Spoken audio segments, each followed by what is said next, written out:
Is this it? This is it! Passionate about a life in racing? Circle track, drag racing, drifting, or monster jam. Find it all at the University of Northwestern Ohio. The passion here is very different than I've seen in any other school.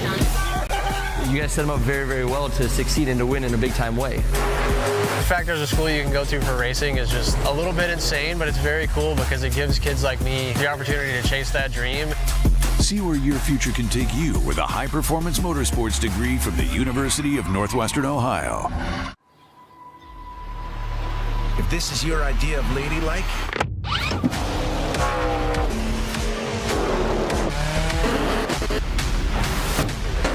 you're gonna fit right in. Join us at Toyota Racing.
So the next step was to get this thing on a proper ECU, especially with all the technology that Link has to offer. Which should give us full communication and full control over all the sensors. But so far, being able to log in and review every lap has been a huge plus. To have Link pull through and step up for us and just help us out to be able to all pull it together. That's all we need.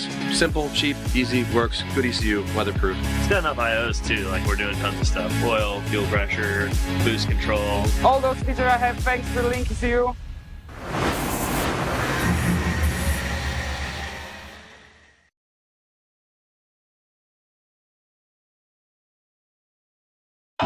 We are flying into a very hot and humid Worldwide Technology Raceway. Make some noise, St. Louis. Signed, sealed, delivered. Send it. Come on. There's a lot at stake here. Already getting wild out here. Man, look at Alex Robinson. And he tries to risk it, but ends up fighting into the dust.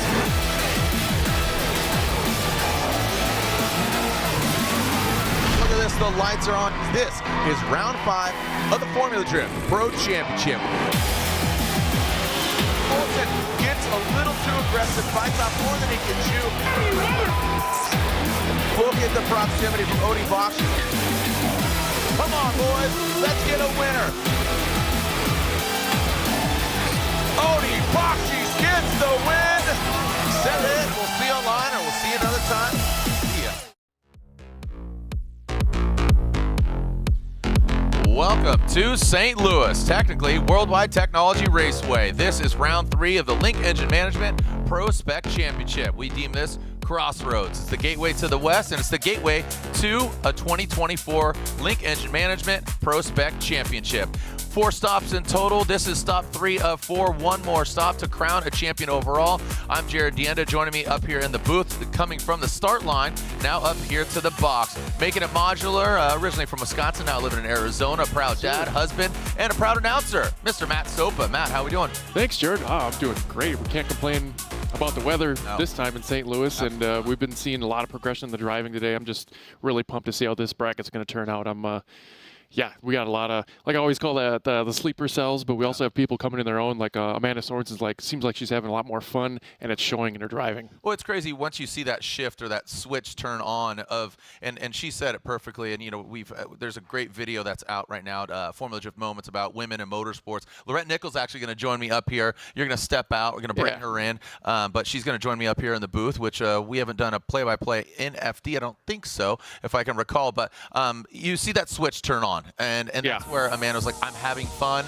I know I have the talent. It's just when it all comes together and it coalesces. So this is taking a look at our bracket here, talking about Osoli. He won most recently, and talking about the leaderboard. We'll get to that in a moment. But Osoli finished atop the podium in New Jersey most recently. Dustin Miles just barely fighting for that last spot, but you see Sorensen against Brutskiy. That's going to be a great battle. Denali versus Farouk. I'm understanding, I think Farouk posted something that I don't know if he's running 100%, but a lot of talent across the board. Sideways Sean Illingworth from Southern California. You can see this track, you know, it's all outside zones. We'll get to that. I gotta say, you know, Rockstar Energy Drink is the official energy drink of Formula Drift, but a lot of haterade by these drivers saying, I don't know about this track, but truth be told, push comes to shove. They shoved into the walls. They pushed those outside zones. It tightens up. Outside zone 4 played a major role last night in both seating brackets of Pro and PROSPEC. Taking a look at the schedule, 2 previous rounds, it's real condensed. It's a concentrated season, as you know, only 4 compared to the 8 of the Pro. But TLO, Tommy Lemaire, won in Atlanta. He came back. He was on a hiatus, and he looks better than ever. He looks refined. He's doing backflips off his car, and he's putting on a show out there. But again, most recently, Osoli winning in New Jersey. Yeah, and like you're talking about this track, it's even on 2D and when you're as a driver, it's a very technical course, and because we have kind of 2 slowdown points. Usually drift courses whittle down the speed, but we kind of whittle it down and then pick it back up and then whittle it down again. So taking a look at our driver championship there, take it away. TLO leads the pack. Connor Sullivan just 28 points behind. Nate Chen sitting there in 3rd. Josh Love, Alex Jaeger. Jaeger, unfortunately, you know, it's his lady's birthday today, but cannot get her a gift of a podium because he failed to get his seating bracket victory yesterday. Cody Buchanan doesn't know what to do with his hands, as we joke, but he does obviously know what to do with them on the wheel. Cole Richards, great performance by him yesterday when the battle of the Coles between him and Casey Cole. Rahimi, Amanda Sorensen, and Kelsey Rawlings, 2 females of Formula Drift, rounding out the top 10. Farouk Kawai, Dimitri Brutskiy, again a multiple-time champion, also double dipping. Dustin Miles, Austin Matta, and Jay the Drifter from Canada, another Canadian driver, Jaden Martorana.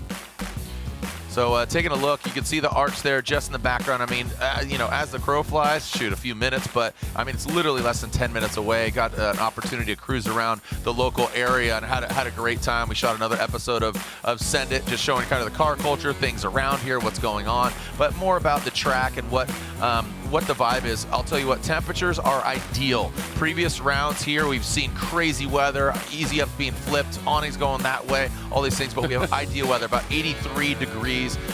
Very low humidity, but let's talk about the sweat lodge that is the judges and the drivers meeting. Yeah. So one big thing is after they're getting outer zone 2, make that nice smooth arc into 3, and then fill outer zone 3 completely. And another big thing in between 3 and 4 is making that transition late and fast and slowing down after the transition, and obviously picking up through outer zone 4 through the finish nice and smooth. And you say smooth because it was Jacob that said it yesterday. Make it a C, not a V, when you go into outside zone 4. I really like that because that painted the picture. Going outside zone 4 really starts to tighten up. You have that wall that kind of juts out, but you know, you get into the grass. Also, let it be noted, we're really trying to minimize 1 more times, as well as 2 tires off is an incomplete. Right. And we saw that in seating brackets yesterday. I think that's going to play a role here today. Also, you got to think, today we start in the sun, we end obviously under the lights. That's always a factor. Track conditions is such a big factor here. You know, if you advance on, we're going to see that both today and tomorrow for round 5 of the Pro Championship. So a lot of different variables here, but the track is definitely the biggest enemy here. Truly an international affair when it comes to our judges. Robin Ishida from Japan, Vernon Svanveld from Denmark. Was that okay? I saw a little. Okay, it was decent. Okay, and then Brian Eggert. Brian Eggert, got it. Okay, cool. Brian Eggert, our final judge. So again, obviously, like I said, truly international affair here at Worldwide Technology Raceway. Reese Marin, he's watching from home. I know he'll rejoin us at our next round in Seattle. So the burnout box, double burnout box, that expedites getting them to the line and getting started with our first battle.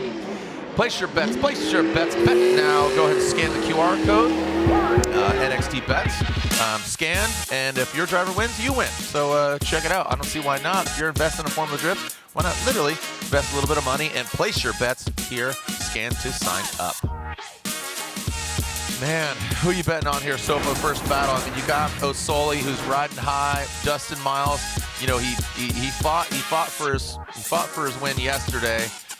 You know, against Bystrack. I don't know if you remember he that. Sure It looked did. like a flashback battle there with the S chassis. But what do you think? Yeah, still going back in my head when you mentioned that, like going back to 04 with the 2 hatches. But Dustin Miles, he's been in the sport, you know, for a little while, and you know, he's been coming into his own even in just this weekend. So no one here is a pushover. So Sullivan's can't just, you know, take this leisurely, and he's going to have to really push it, and he'll have that opportunity, especially in the chase position, since he's going to be doing it second. So. And also, you got to think that, you know, Dustin had a little, you know, we had practice earlier today, but also Dustin got some turns yesterday with the seating brackets, as opposed to O'Sully got to, he parked yesterday. But look at that, right out of the gate, the RTS GT Radial BMW. Of course, everybody's on GT Radial. It beat the PROSPEC class, all the running link engine management as well. Into that third outside zone, O'Sully pulling away from Dustin Miles. No, it's not a drag race, but you want to see that proximity from Dustin Miles. Holy cow. I mean, O'Sully just performing surgery. Get the scalpel out, kids.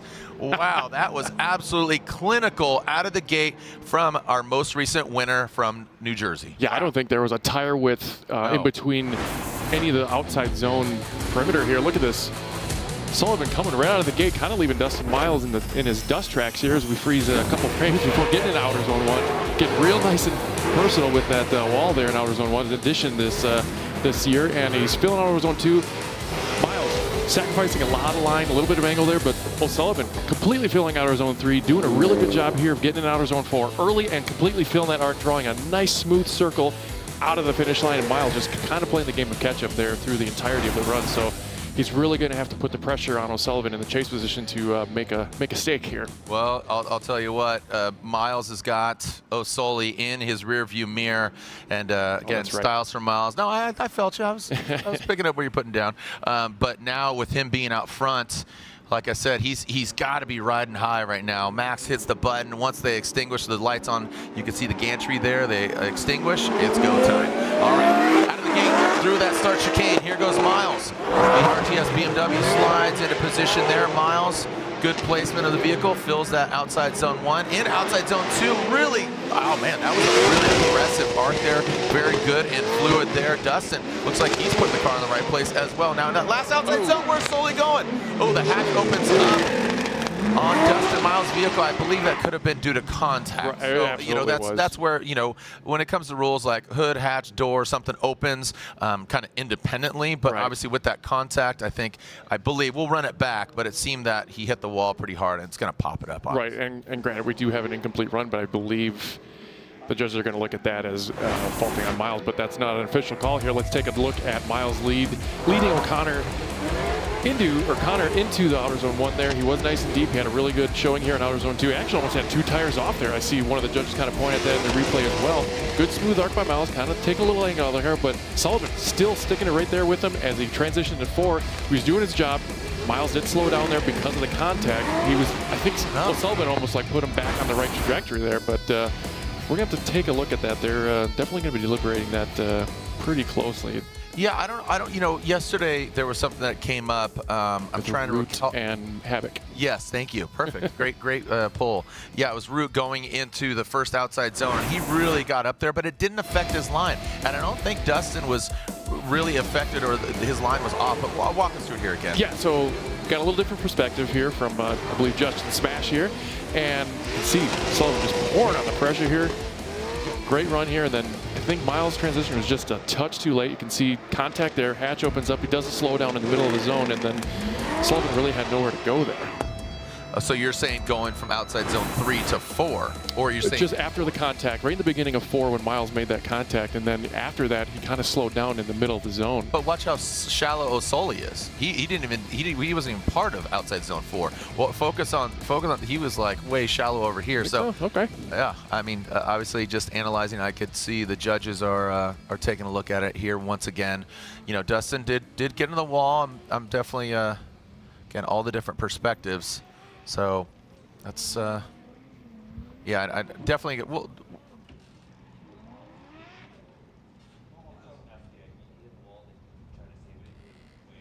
okay.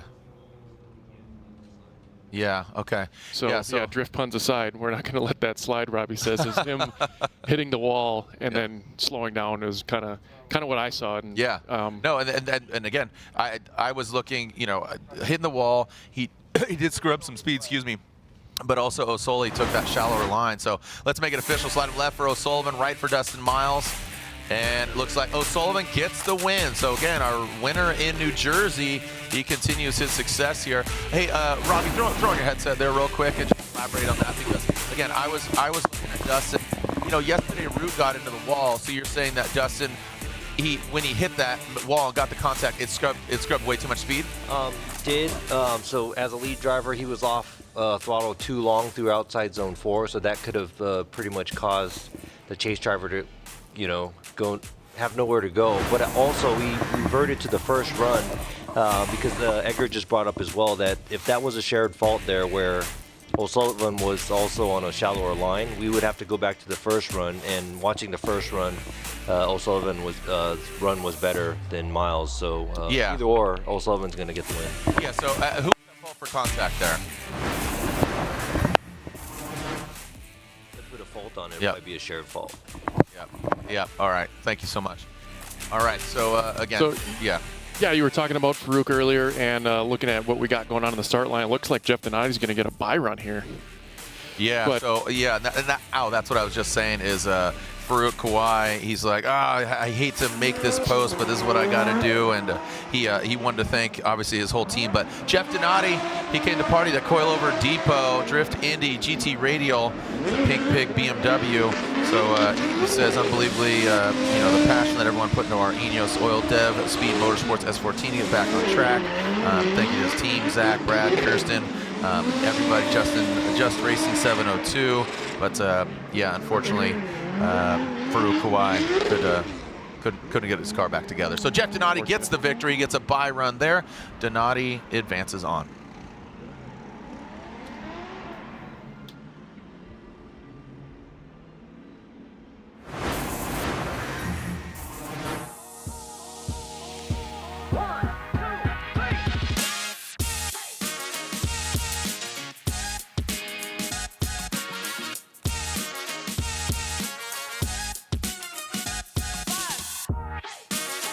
All right, so we are getting ready for our next battle. Looks like Donati's going to make his way past the burnout box.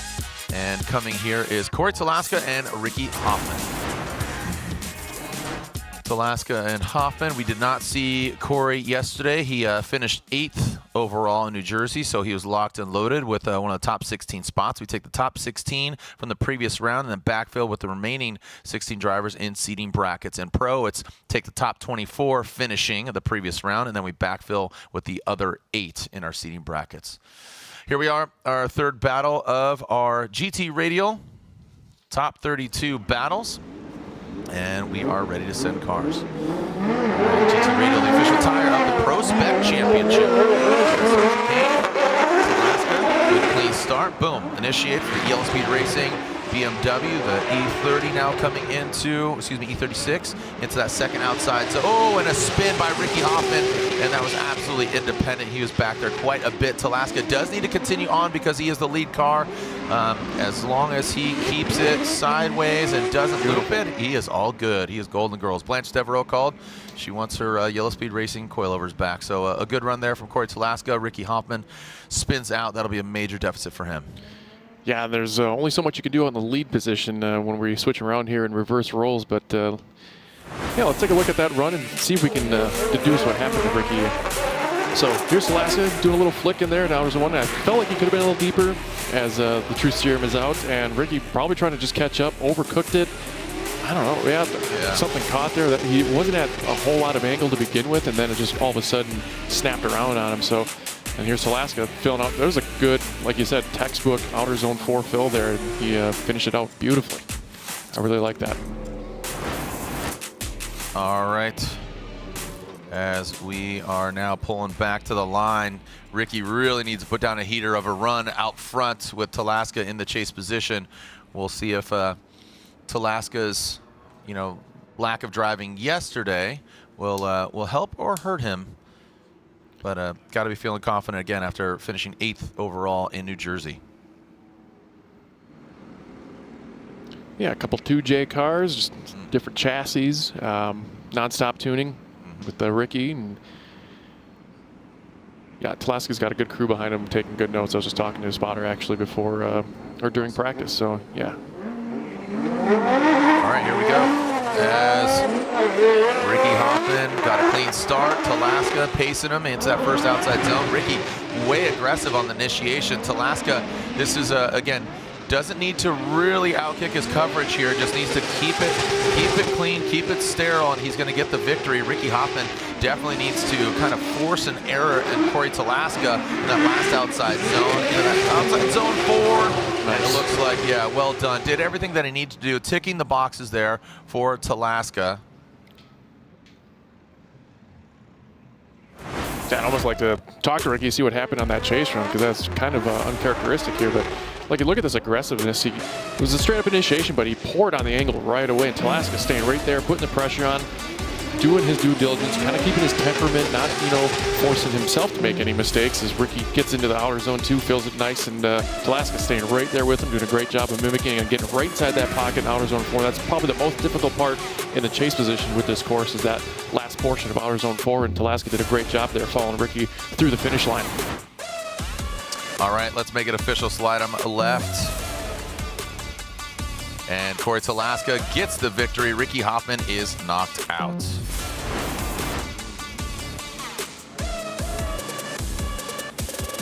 Hey, if Chris Scherzer is watching, Jeff Donati wants to send you a shout out, man. You know, I know you've been dealing with some health issues. He just wants to let you know they love him, miss you, and thinking of you, buddy. So again, Chris Scherzer, shout out to you, man. All right, Cody Buchanan. Nice. Cody Buchanan and Alan Boss. Is that? I don't think that's who we got in the box, though. I'm seeing Nate Chen and Jack Davis, because Alan Boss had a bit of a mishap in practice, and I believe he's using his 5 to get his car back together, because he actually did a little bit of a wall ride on outer zone 1, and the car almost rolled. So he's got a little bit of task ahead of him. So now we got Nate Chen and Jack Davis. So this should be a good one. All right, Nate Chen, Jack. Yeah, this should be a real good one. Again, keep in mind, you know, Nate Chen, he's top 3 currently in Formula Drift standings in PROSPEC. So Jack Davis, he's ready to put a good run together. He earned his spot yesterday, and we are getting ready to send cars. So Nate Chen will lead, Jack Davis giving chase. Comes that NCR 86 into that outside zone, initiating. Nate Chen way deep. Jack Davis, good proximity. Ooh, might have seen some contact there. And Jack, see that Deutschwerks BMW straighten out, so I believe there is contact. We'll back that up and take a look at different angles, but Nate Chen continues on. Good tenacity there, pushing on through. Yeah, there we go. Nice job. Got to hand it to Nate there for, you know, keeping the car composure and completing that run. I like seeing that. And Jack, you know, he just got a little too excited there heading in the outer zone. So I'd like to take another look at here as Nate Chen takes off through the chicane, and I liked Davis's approach here is kind of testing the waters, getting the nose, and then he pushes into the pocket just a little bit too deep there. Yeah, and I think he, I don't know, just waited too long to make that transition to kind of rotate behind Chen before outer zone 2 and trying to play the game of catch up here. So I believe they're going to be counting this as a complete run with contact, and if need be, we'll give them free 5 minutes. But yeah, take a look at here through outer zone 1, and he just was too deep to begin with in the middle of outer zone 1. Didn't give himself enough room to get around that 86 of Nate Chen here, and doing a great job of filling that outer zone 3, and did a good job of catching up here through 4. And besides that mistake with the contact, it was pretty good and exciting. I like what both drivers gave us there. Yeah, and even Nate Chen with that contact, he kept on keeping on. And look back. I like that even more. At that start line, just go for it. All right, sending run 2. Yeah, we came to party. Yep. All right, so Jack Davis will now lead Nate Chen in the chase. Let's see if Jack can put it together out front. Nate Chen, you know, again, this is kind of a scenario that we just saw previously with Taska, where he just needed to do enough, and there we go, transitioning now into that second outside zone. Chen, bit of a shallower line, he's getting aggressive, almost getting maybe almost too aggressive, maybe drop back into that pocket, and that's really going to seal the flavor. Now that final outside zone 4, that was, yeah. There was a lot of flirtation going on there. Yeah. With, wow, yeah. He didn't need to be quite as aggressive, but he pulled it off nicely. I liked that chase run from Nate. So let's take a look right before the yard sale here that Davis put on through outer zone 1. A little flick of the wrist there as he leaves some pieces of his BMW on the track here. And Nate doing a great job of timing his transition there. Kind of got a little ahead of himself through outer zone 2. Davis staying in that pocket through outer zone 2, getting a nice even arc through outer zone 3. Good transition here by both parties, and Chen almost got a little ahead of himself there too, and I thought he was going to loop it there, but he kept his composure through the finish line following Davis on through. So the only big deficit I hear is on Davis on that chase run, from keeping it to, like, if that wasn't there, I would say one more time, but let's see which way it goes. Yeah, and again, really trying not to go to one more time, and there it is, Nate Chen. So unfortunately, Jack Davis taking himself out with that contact, and Chen continued on, but unfortunately, Jack with that contact throws him off. So Chen will continue on, and we got Davis's bumper. Yep. Michael looking suited and booted. All right, who do we got here? This is Buchanan. Yeah, Buchanan. The box, and I do see a Boss. Oh, there we go. All right, so Alan Boss, like you said earlier in practice, went hard into the wall, 50-50 as you said, then comes down that back there, that front right corner was absolutely banged up. He did land the multiplier though. Right. All right, so hey, again, some more shout outs here. Lee Yearwood's son, happy birthday to Eddie Yearwood, dude. 8th birthday, dude. Got a bike, a skateboard, dude. He's absolutely pumped. 8 years old out here celebrating. Unfortunately, Lee did not make competition. Part of the Nappy Boy Drift team and Nappy Boy Automotive. So unfortunately, didn't make it. But happy birthday to his son. So here we go, Buchanan and Boss. Look at this thing. Banged up. All right. Mad Max, That's baby. just getting all the air. Yeah. All right, Sans the fender, the bumper, the hood. Oh my, looks like that apron took a beating. Yeah. All right. Yeet Fleet, says Alan Boss. See if he can drive this thing like a boss. But right now, Buchanan always having a good time. Buchanan hit 9th in Jersey. That's why he was locked in. Oh, big initiation there. And looks like he is fighting the car right now. Let's see if he can keep it. Oh, Boss dives in on the inside and shuts it down. So, I mean, you got to think the car took a big hit. Get the car back together. You know, did they have time to align it? You can see him just kind of fighting the wheel there, but Buchanan continues on. At SRD Nissan Z. I just wonder, because it just looked overall loose, right? Yeah. And I don't know if that was part of their strategy and they went a little too far on that spectrum, but yeah, he was wheeling that thing. It just looked like a handful. All right, here we are taking a look. Aaron Jesse on the drone, fixated, getting an overhead truth serum shot. So yeah, well, look at that. Boss just flicking that in there, but he just can't maintain the speed to catch up with Buchanan here. And the car only wants to go about 90 degrees towards the track, and he's just not having it there, trying to pull through and staying in the frame anyway, but just that's going to be a huge deficit against Boss here. Buchanan doing a great job of doing his job and responsibilities and checking those boxes in the lead position. Boss doing the best he can with what he was given. That's he was. I ain't gonna lie, we have the announcer's curse, but he was looking really good in practicing and in the seating. And that one mistake, you know, almost taking flight was a bummer.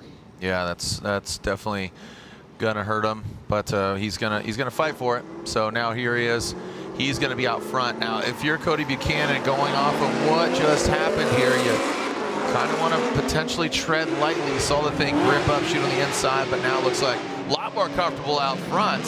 So maybe not give him, you know, too much respect, but just as I say that, he grips up on that second outside zone. Now into the third. I mean, very different driving from the first in the chase position. And now looks like Boss dialing it in. I feel like the car didn't have as much speed, but out front he basically got the, I don't want to say he got to do whatever he wanted. I mean, he completed the run. It just looked like a little out of his hands, so to speak. Yeah, looks a little bit wonky there in that chase position, and you got to think he's, you know, he doesn't want to get into Buchanan as well. So you know, wants to be respectful because again, trusting the car and what just happened. He obviously trusts his team, but you just never know. It's it just looked like team part. Yeah, the car just wanted to have like massive snap overs here. As you can see, it just constantly wanted like more angle than maybe he wanted to, and just trying to drive through that. But Buchanan using good discipline here in the chase position, and, putting on the pressure like he needs to, and and kind of reading what that car is. It's a little easier with the fender off, perhaps. And as they go into outer zone 4, and you can see he's kind of choking up there through outer zone 4. But Boss, commendable effort to his team, getting that car back together and having a little presence here in the top 32. Absolutely. Just don't think it's going to be enough, as had some mistakes, but a good effort by Alan Boss. But Cody Buchanan gets the win. Buchanan will move on. Looks like he's going to be going against Taska in the Royal Purple Top 16. Yeah, so on deck we got Rudy Hansen and Louis Lanz. All right, yeah, Hansen dealt a unique scenario yesterday with that paint on the pro seating there, and now here he is again campaigning his vehicle both in Pro and Pro Spec. And as I mentioned yesterday, he was using the bigger tire for Pro. I've seen him use the same tire when he does the double duty, but obviously he's back on the 255 for this series. Yeah, all right. Louis Lanz on that start line. And here comes Hansen crawling his way up. Quite the stagger there. Is he going to stagger that far back? No, let's give himself a little bit more heat. Yeah, come on. Let's keep it tight. All right, let's see what Rob Jennings thinks of this battle. Watching, tuning in from Arizona. Stephanie and Hillary tuning in. Watching the hot heat. Seeing some hot tires being thrown down here. Lance initiating into the Corvette. Good. Wow, look at that. He really throws it in, backs it in. Rudy Hansen ducking out of the snow into outside zone 2. Now into outside zone 3. Big angle from him. Now transitioning past and into that final outside zone 4. How are they going to fare? Oh, good proximity from Rudy. Almost nose to nose. Yeah, there almost was some wheel-to-wheel contact. Yeah. When that happens, that just a wheel will come out of hands. Yeah, it's it could get violent. He almost straightened out. I like taking a look at Rudy at the end of there, but Lanz, look at just throwing it right into that outer zone 1 here. Look at this, a little straight up, but then pours on the angle right before outer zone 1. Rudy trying to put on the pressure here, gets through the GT radial smoke as they go through outer zone 2. He's keeping in that little, not as close in the pocket, but he does reel him in here, gaining some real estate, and does a good job of getting around that Corvette. And Lanz just pouring on the pressure, doing a great job of. He kept his composure there through there, but it kind of choked up Hansen in that chase. I didn't get to see on that. We'll see if Justin Smash will give me an opportunity to see how he did at the end. But look at them. Rudy put on the pressure early here in outer zone 2 and trying to reel him in, getting into outer zone 3. Lanz looking nice, smooth, and collected here as he pours on a little more angle in that transition. Snappy, what the judges wanted there through outer zone 4. Always having a tire in there, and the contact almost caused them to spin, but they kept their composure through it. I really like that. That was exciting. Yeah. Let's see as they switch. Rudy, he's him and his team and his whole camp, they are constantly just moving, hustling, bustling. Oh, big time. Yeah, they are just, again, a million miles an hour. So hats off to them. All right. And here comes Hansen. I don't know if those are sunglasses or a windshield. Goggles. Goggles. Get him a goggle sponsor. All right, here we go. Rudy Hansen. Let's see what you got for us. High vis yellow. And here comes Lance. Oh, dropping in Justin Smash on the FPV into the outside zone 1. Boom goes the dynamite. Oh man, Lance is absolutely bathing it like a bomb. Comes in outside zone 2, and Lance just got too aggressive, has to kick back.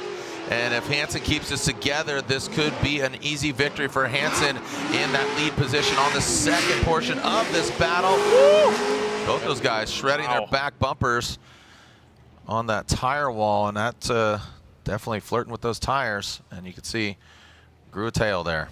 Yeah, you got to give it to Lanz there with the aggression. He knew he had to kind of put that kind of pressure on Hansen. He's doing double duties, technically a pro driver, and look at that, just coming right out of that smoke. He was blind and going to the outer zone 2, just too much sauce. He did keep it But that sacrifice in angle, I believe they're going to count. That's about 4 tires off if we're looking at the paint lines there. So I believe they're going to deduce that as an incomplete on Lanz. Yeah, I mean, even regardless, just, comparing both battles, Rudy definitely, even if he had 1 tire off, that was just a massive mistake on the side of Lanz. Got a whole rear end of a Corvette out there on the track. Yeah, and again, Hansen, see if he could take it all the way to the top. We saw him, on the podium, making the jump to pro this year. Here we go. So slide him left for Lewis or right for Rudy Hansen. So Hansen gets the victory and moves on. All right. So I'm mistaken. Lorette will be joining me up here for top 16.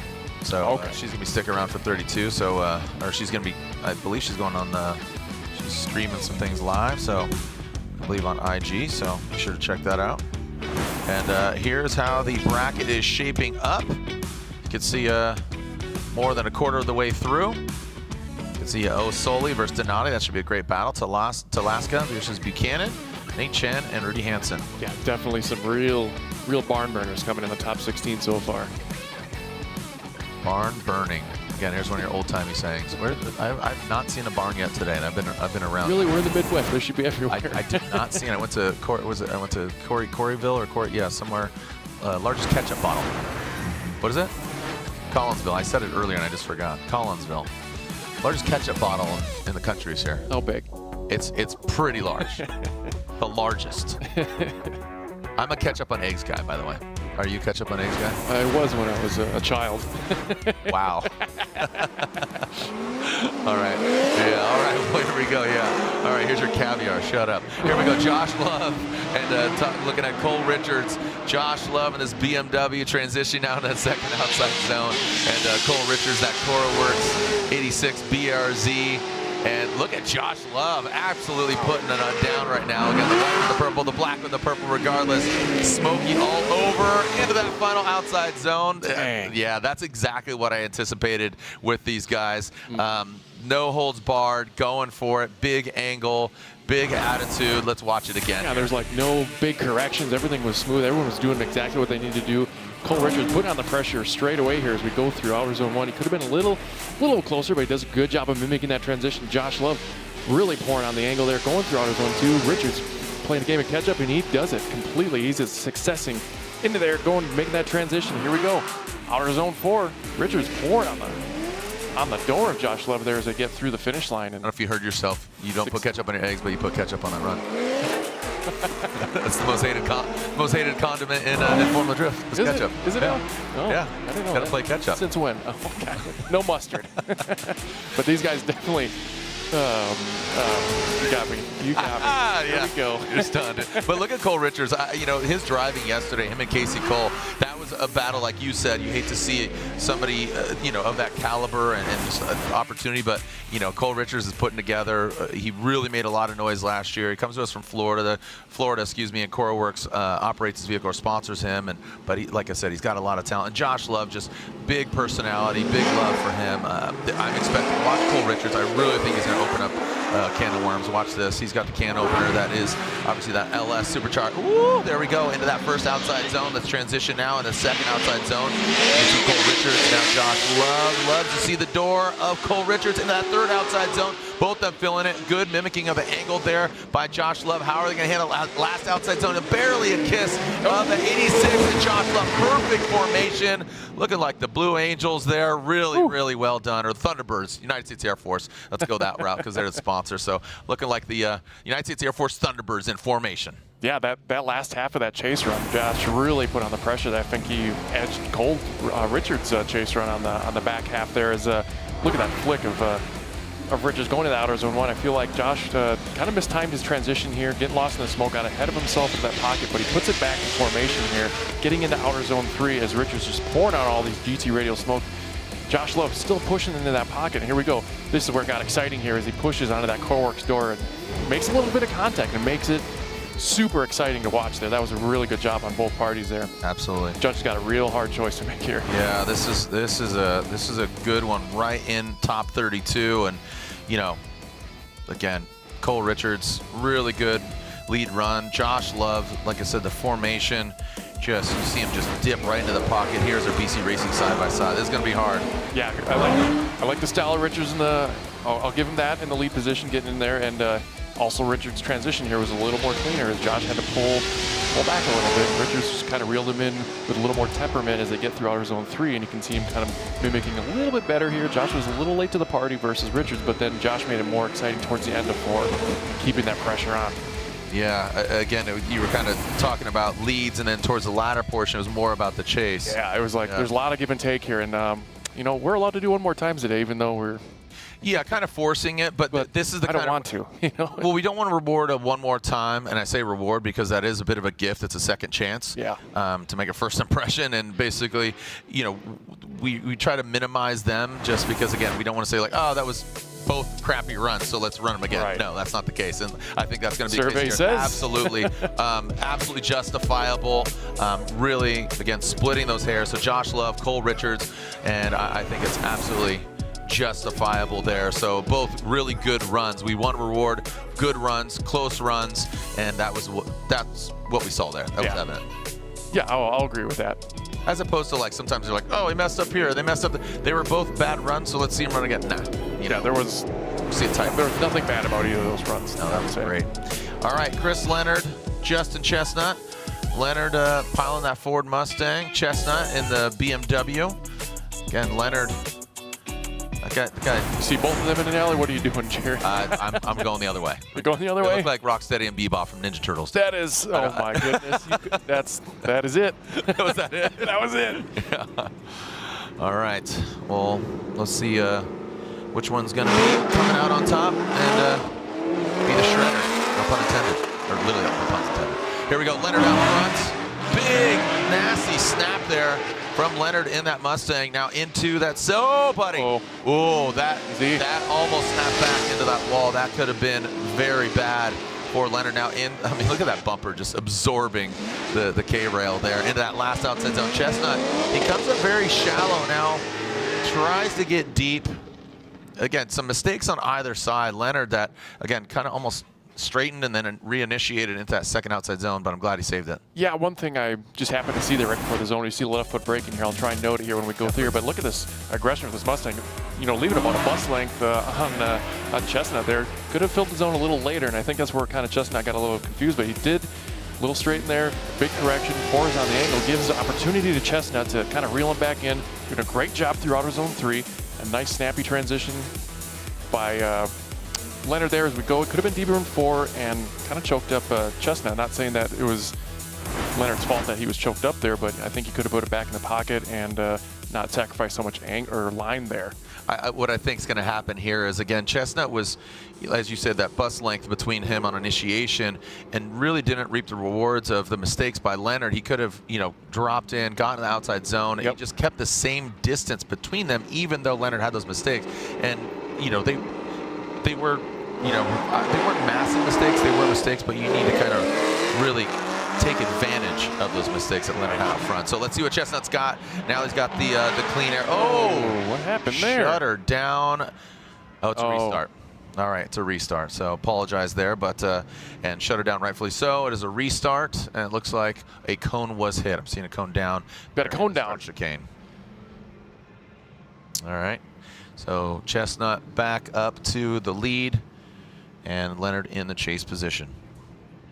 Give him a wag of your finger, Max, when he comes back up there. Tisk, tisk. Oh, he's going to show him. Look, he's going to shame him. Yeah, he's going to cone shame him. You have to. Yeah. What? Yeah, there it is. He's going to learn my trick. Yeah, there he goes. What? Did you invent the cone flip? Yeah, I did. Oh, okay. Got it. That's Max's version of that, but just pay attention. Do you pick it up? You do a little back kick it up. It gets a little air. Catch it when looking at someone. Oh gosh. I didn't know that was entered into the limit. Yeah, so what happens when the lead driver on start, if they hit a cone, we have to restart them.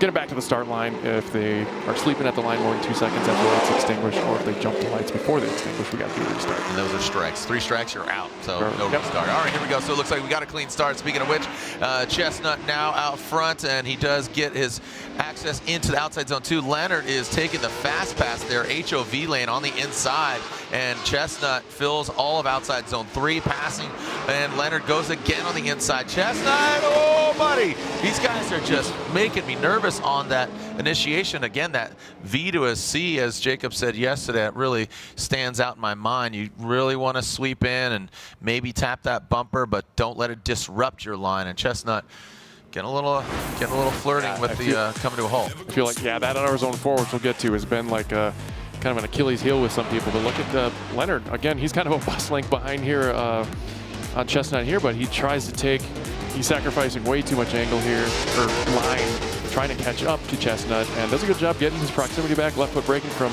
Chestnut there as they come back around, and Leonard just, it's a very bold strategy. It's definitely not the one you want to use here to win over the judges when you're cutting that much line on the course to gain that much proximity. So just always playing this game.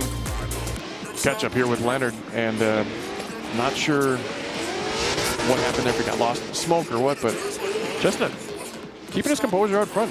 You know, let's not just focus on Leonard's chase here, but Chestnut doing a decent job there, and he did kind of make the head a C, or a V instead of a C, in outer zone 4. Boom, kind of V-lined and not B-lined. The car just, you can see, kind of gets upset, and they got to make a correction. So, oh, here we go. Slide him left for Leonard or right for Justin Chestnut. Chestnut gets the victory. Chestnut, the After Hours Autosports BMW, advances on.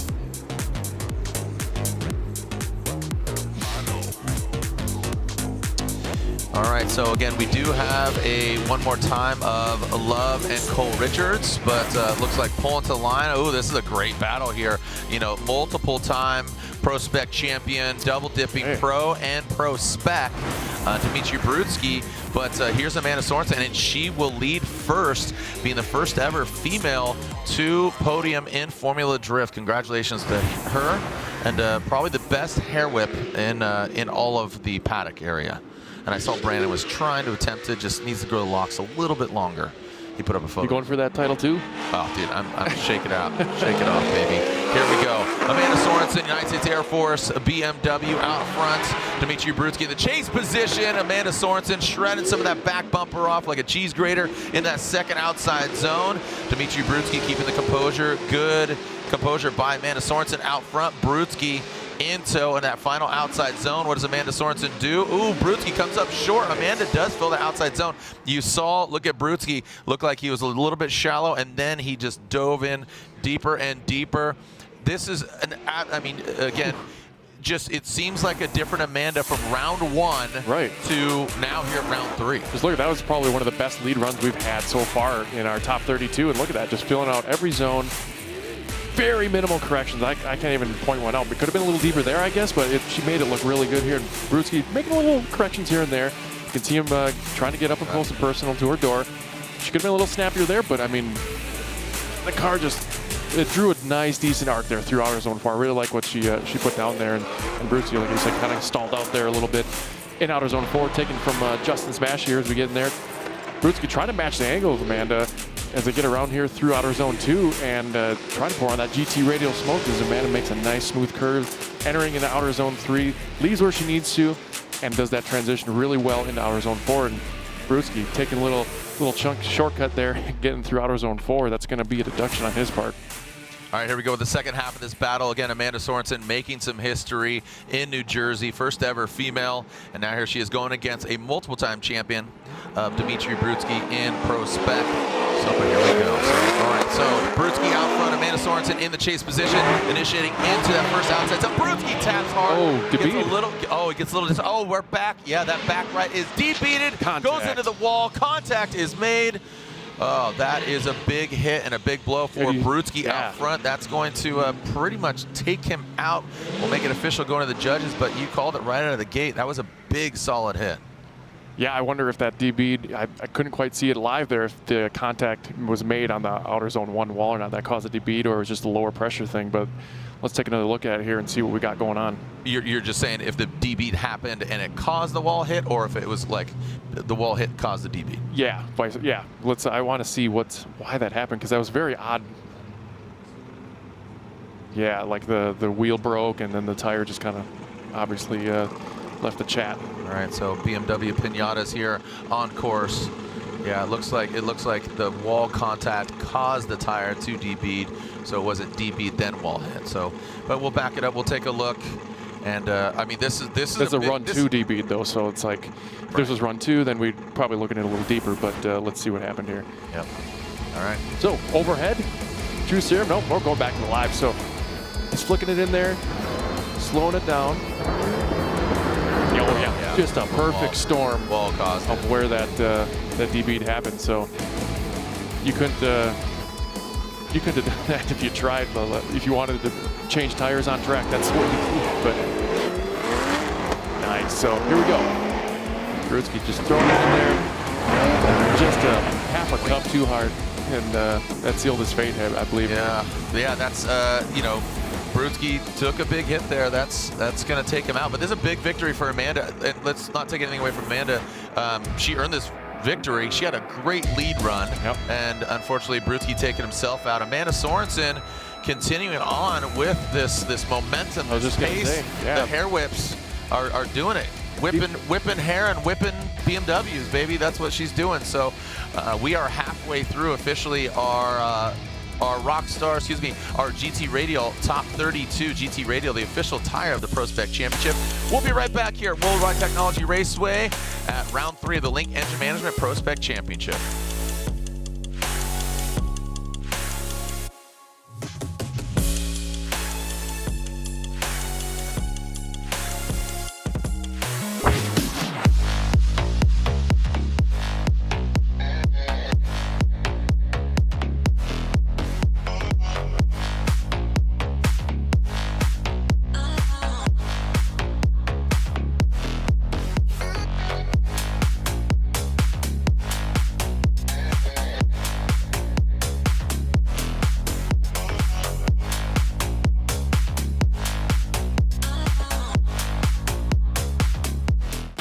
On race day, when we want to show everyone out there who's the best. Here we go, Frederick Osborne. We really need to be focused. I tell myself, I got this. I'm the best there is. The star is Frederick Osborne.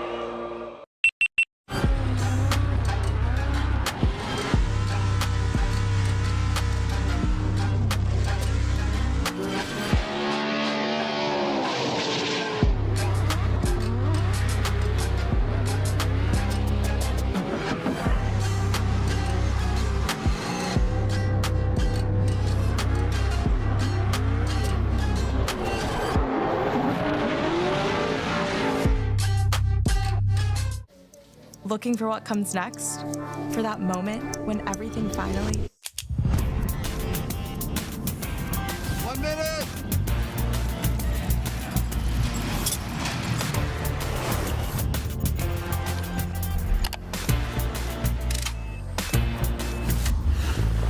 Whichever path you choose, it starts here.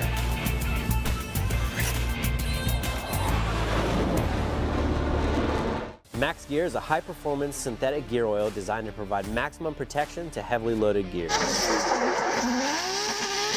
Slippery synthetic molecules and center-look additive package not only reduce wear, they virtually eliminate both gear and bearing wear. We run 1,000 horsepower through our transmission and differential all season long and never have a problem.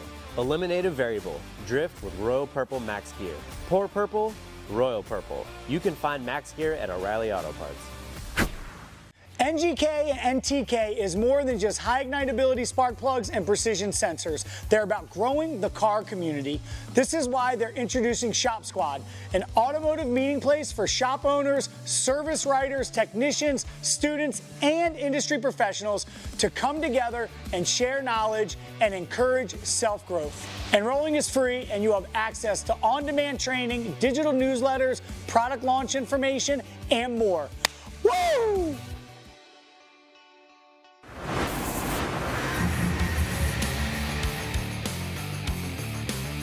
Welcome back. The gateway to the west. St. Louis just off at the distance. Had an opportunity to cruise around downtown St. Louis. Got a little barbecue this morning. Went down to the Arch. Nice. Yeah, I did a little sightseeing with my crew. Again, we're filming another episode of Send It, our fun underbelly of Formula Drift. A little more casual, just kind of sightseeing, seeing some things around, car culture, maybe a little golf, maybe a little drinking, a little food. You know, a little Bourdain style Formula Drift, baby. Absolutely. Yeah, no reservations, just slide into those DMs. All right, so we are continuing on with our GT Radial Top 32. GT Radial, the official tire of the ProSpec Championship. Walls moved, Kevin's corner, literally down there. Look at this. Michael, look at this. Doing a rodeo on the Tundra tailgate, baby. Look at that. He is all that is Look at man. that specimen. That's T3. He's even more beyond T2. Oh man, the heat waves are flowing. Oof. Can't even make eye contact with them. That's going on the highlight reel for sure. All right, we're going back to this battle. Oh, we're going back to Michael. Going back to Michael, looking all regal eagle. He goes, ah! You hear the bald eagle screaming. Man, his wife's going to bring out some crazy signs in Seattle again. Yeah, I'm kind of interested in what she's going to come up with this year. I think she's going to bring out a fridge door. That's my next topic. We're going to call him the fridge. Michael the fridge. That's what it is. That's because how do you pronounce his last name? Weber. Yeah, Michael the Fridge Weber. Dude, that's it. Oh, dude, so good. So we got our one more time battle of Josh Love and Cole Richards lining up, going to start. That was a good one.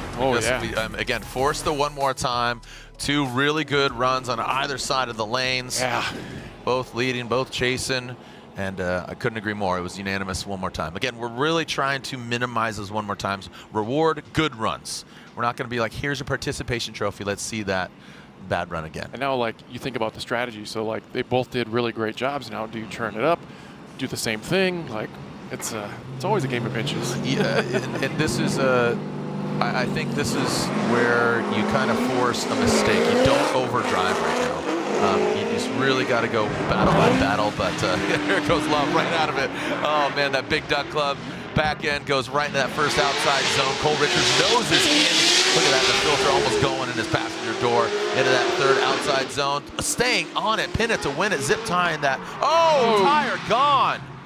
Oh no, Mike. You know, I think he had one or too many two-wall contacts. If you notice in outer zone 2, the back corner of his trunk came up, and then in 3, he made contact. I think a tire can only take so much in a 35 series, so it's just truly unfortunate. That's the way that it's going to have to. That's your tire. It's like you lost your tire.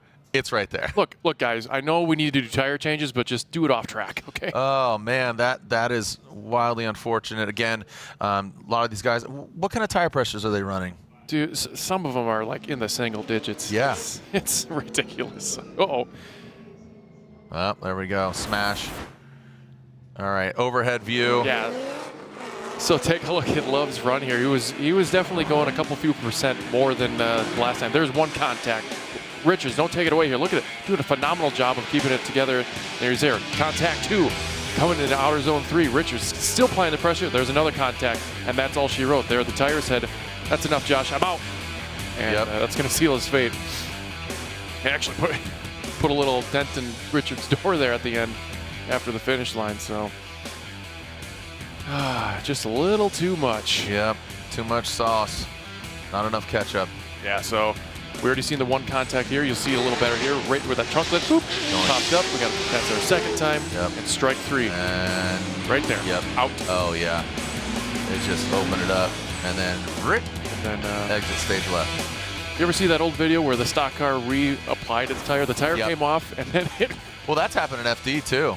No way. Well, not completely off and then went on, but we've seen during the run it DB'd and then come back on and then go up, and it's fine. Yeah, I've seen, especially in Orlando where Start is, I've seen enough of these things try and take me out. Yeah, exactly. I know. When that bank transition was a little more aggressive, but yeah, I really wanted to see a really good battle what here. a bummer! What a bummer for Love.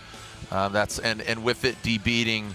The contacts of this, I mean, my man sent it for sure. We're going to exit stage left for him. And speaking of the Send It series, we're having a lot of fun with our series. Again, every round, I mean, I say send it, you say send it, we all say send it. So here's a clip from New Jersey. We had a lot of fun in Jersey. Come on, take a look. Send it.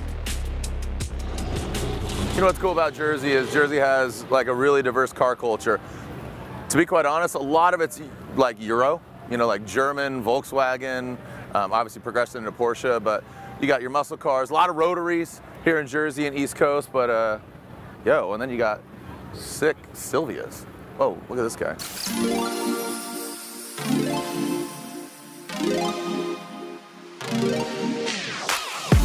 It's Angel. Of course it's rotary.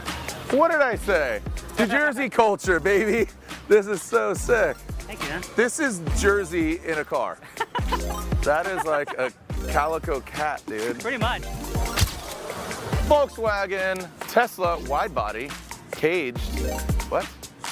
Show car, but she rips. Is that you? Yeah. Hell yeah, dude. Dude, it's fire. It's good. I love it. This car's rad. Sticker for you. Awesome. Dude, sick ride, man. I'm a sucker for a good E30. Just clean, tears tight, and then this is what I can afford right here. See this thing? Why is Jersey culture so, like, car culture and this whole, like, tri-state area so different than anywhere else? West Coast? East Coast, we drive on. Absolutely. Exactly. Shots fired. I drive this to work. Exactly. Okay. Look at this. And that thing's clean. I'd eat off that thing. We do show, we do go, and we have fun. That's what we do on the East Coast. Send it. Woo! Is that thing on? Yep. All right. What up? Cheers. That's a real winner drink. Just enjoying my summer, man. Oh, dear Diana. Black t-shirt convention. Let's go get some tattoos. Oh, are we doing it tonight? I'm going right now. Are you actually? Yeah. Let's go, I'm in. All right, halftime break. So I got 2.5 hours. So why not get tattooed? What's up, dog? Woo! What's happening? You ready? I'm ready. E-Town, baby. What up? Let's get weird.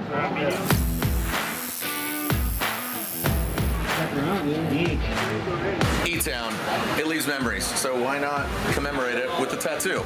Come on. I got all my homies here. I got my homeboy from LA, Nico tattooing. So Scarf for life. It's been fun.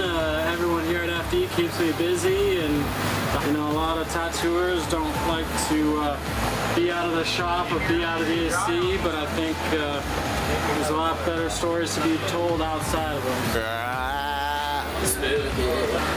Brother. That was a solid dab, too. A solid dab. All the sweat.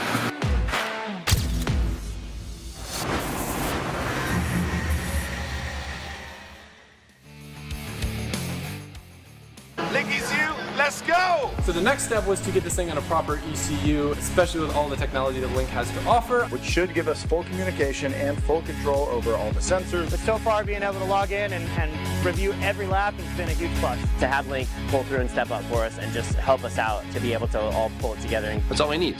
Simple, cheap, easy, works, good ECU, weatherproof. It's got enough IOs too, like we're doing tons of stuff. Oil, fuel pressure, boost control. All those features I have thanks to the Link ECU.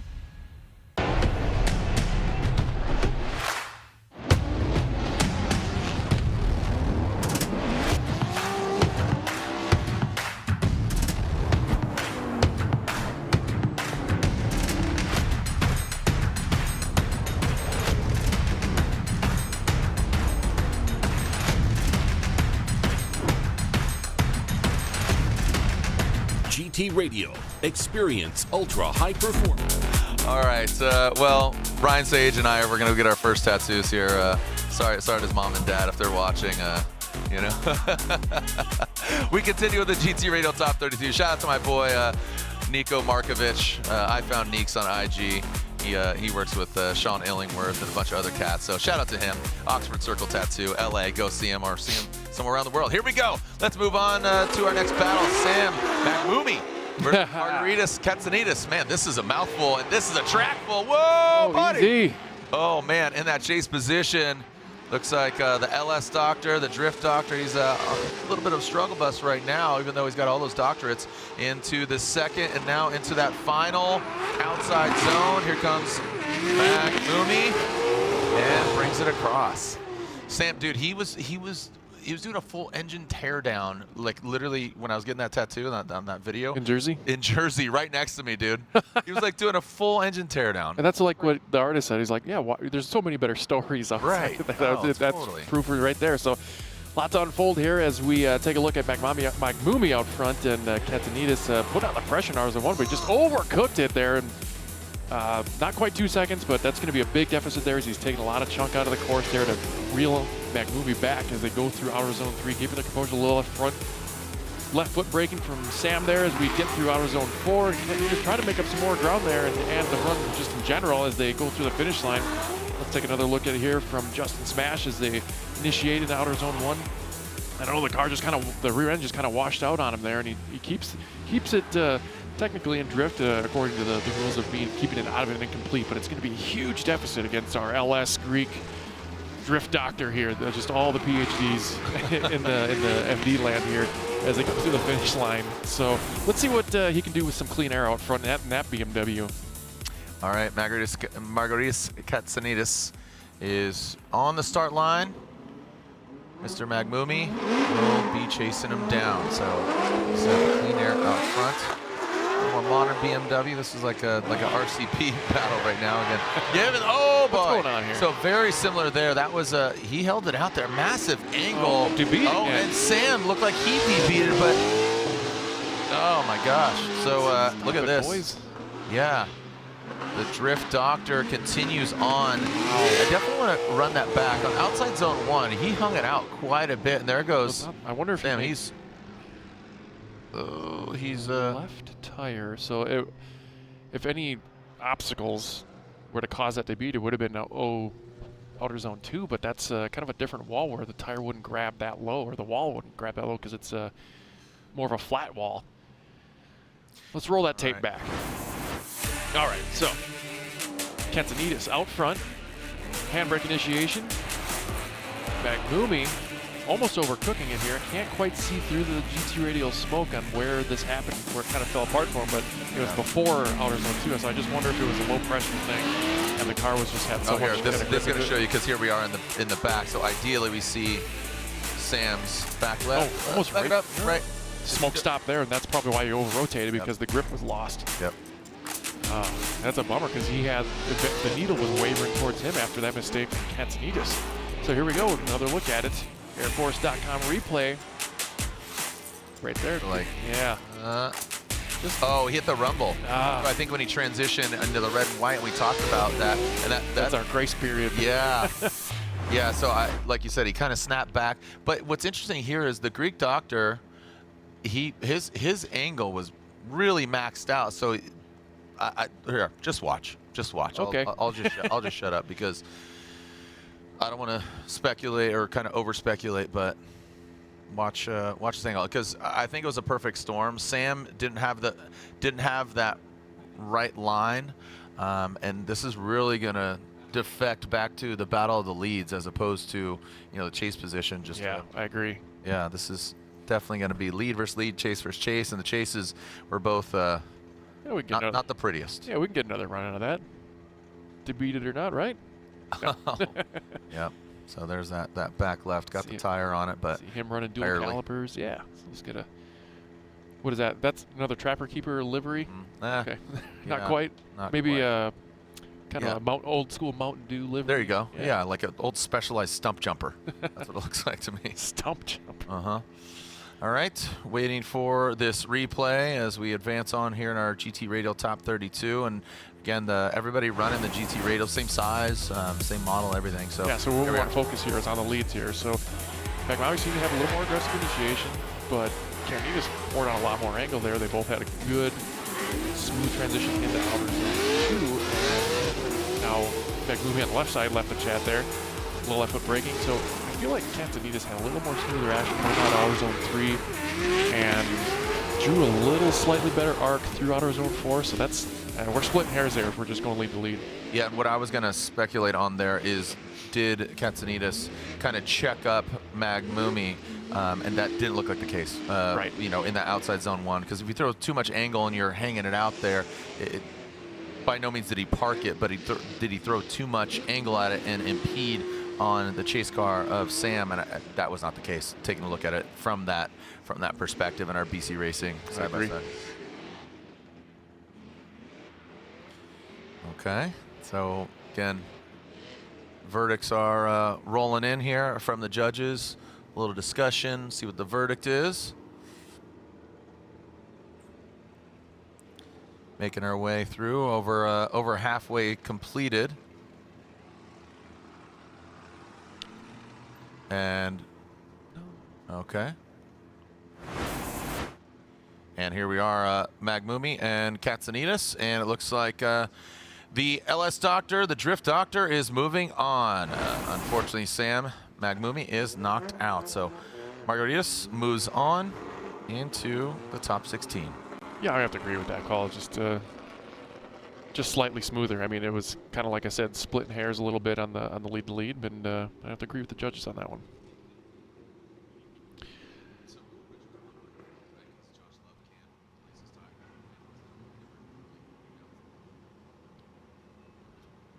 All right. Now we got Illingworth and Stubstad. So Stubstad's really coming to his own here this round. Who's that? I'm sorry? Stubstad. Yes. Our next battle here. Yep. And, you know, Sideways Sean here is always a top performer. Okay, here we go. Sean Illingworth, Sideways Sean. Ruck is into, again, that Sac City coming into that second outside zone. Stubstad comes in blazing. Whoa! Looks like Sean hung it out and then threw a little more angle at it in that second. Ripping into outside zone 3, transitioning now into outside zone 4. Stubstad takes a way shallower line outside zone 4. There's that V line. Yeah. The C line.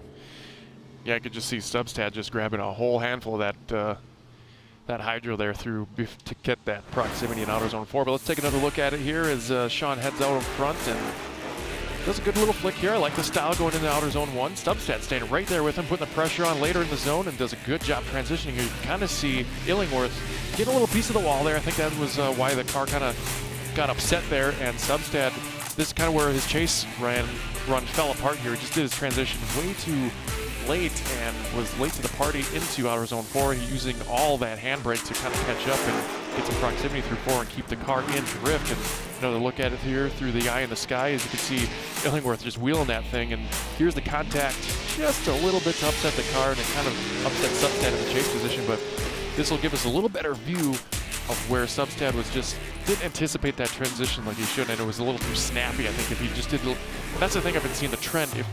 Yes, the lead driver needs to have a snappy transition to do that good, but the chase driver almost has to be a little lazier to line himself up good in the pocket to outer zone 4. Yeah, that lead car dictates on how you're going to approach as a chase car. Got it. Yep. All right, here we go. So Stubstad out front. Sean in that chase position. Into that first outside zone. Both of them pretty dialed now into that second outside zone. Both of them finding that outside zone. It looks like Stubstad had a little bit of correction going to outside zone 2 to 3, and now into outside zone 4 comes Stubstad. Quick little correction of the wheel. Outside zone 4. Stubstad hits it, quits it, and Sean Illingworth just gets to the back of him there, crossing the finish line. Yeah, a few things to unfold here.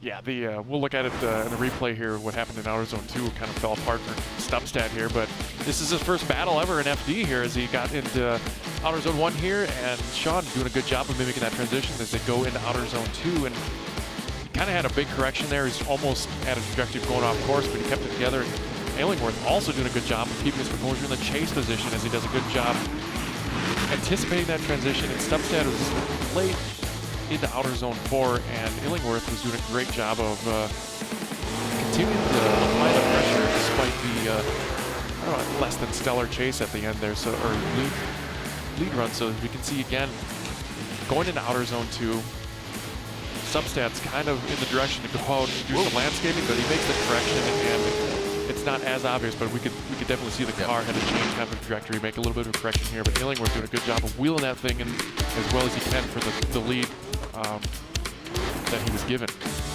Yeah, it seemed that, you know, Sean did a good job adapting to where Stubstad had those mistakes and saw those corrections. So let's make a decision. Stubstad, great effort, but sideways Sean, Sac City, again, Ruckus getting the victory, moving on. Sean Illingworth getting the victory. Congratulations to Sean, and he will advance on. Stubstad knocked out. Well, that's, you know, it's handed to him. This is Stubstad's rookie year. That's his first top 32 battle. Not bad. He's going to come into his own level. We'll see what he does in Utah. Yep. All right, so this is the second half. If you can recall, Joshua Love hits the wall once, twice, 3 times. Peace out, says the tire. So because of the contact, he was allowed to debeat his tire. If he didn't hit anything and the tire just flew off, that's where basically it's an incomplete because you're running too low a tire pressure. We implemented that rule because we were just seeing lower and lower and lower, and then when you go to initiate, boom, there goes your tire. But due to the contact once, even once, but we saw it multiple times. Regardless, he was allowed to replace his tire. Therefore, actually, Cole Richards was allowed to replace his tires as well, since he's got.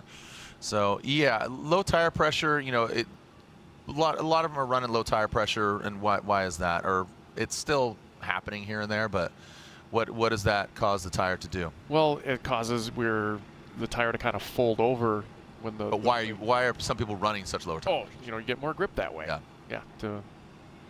Well, why they debeat is because they're going to roll over. Yeah. And then obviously it's not seating properly, and then it's basically just kind of a loose glove on a hand. It's just going to fly right off. Yeah, you're just going to disrupt that. If you ever look at a wheel, like what holds the bead on, it's not much. No. Yeah. On the inside. You see the knurling on the wheel, a little bit of this. So yeah, and the horsepower goes up. That thing will slip.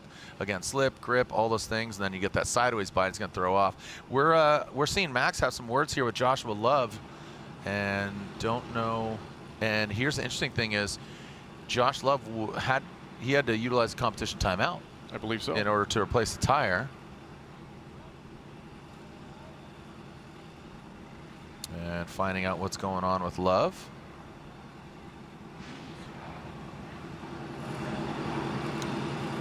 All right, getting up close and personal with Josh Love. And it looks like we are going to run it. All right, so it looks like Love having some words. But it looks like they are good to go, clear to send. Josh Love, Cole Richards, and now Cole Richards out front. That Cora works. 86, good angle from him. Goes into that first outside zone. Now transitioning through. Josh Love pokes the nose of BMW through the smoke. This is the second half of their one more time battle. Again, really close on their first battle, and Cole Richards pretty much has an advantage here with Josh Love having to end his run. It looks like Cole Richards will be getting the victory here after an unfortunate turn of events or a turn of the tire leaving the conversation. So looks, again, unofficially Cole Richards has the victory. Yeah, Josh, he had to put it all out there in his chase position. He was probably, like you said, big deficit there as he debeated on that first run, but let's take a look.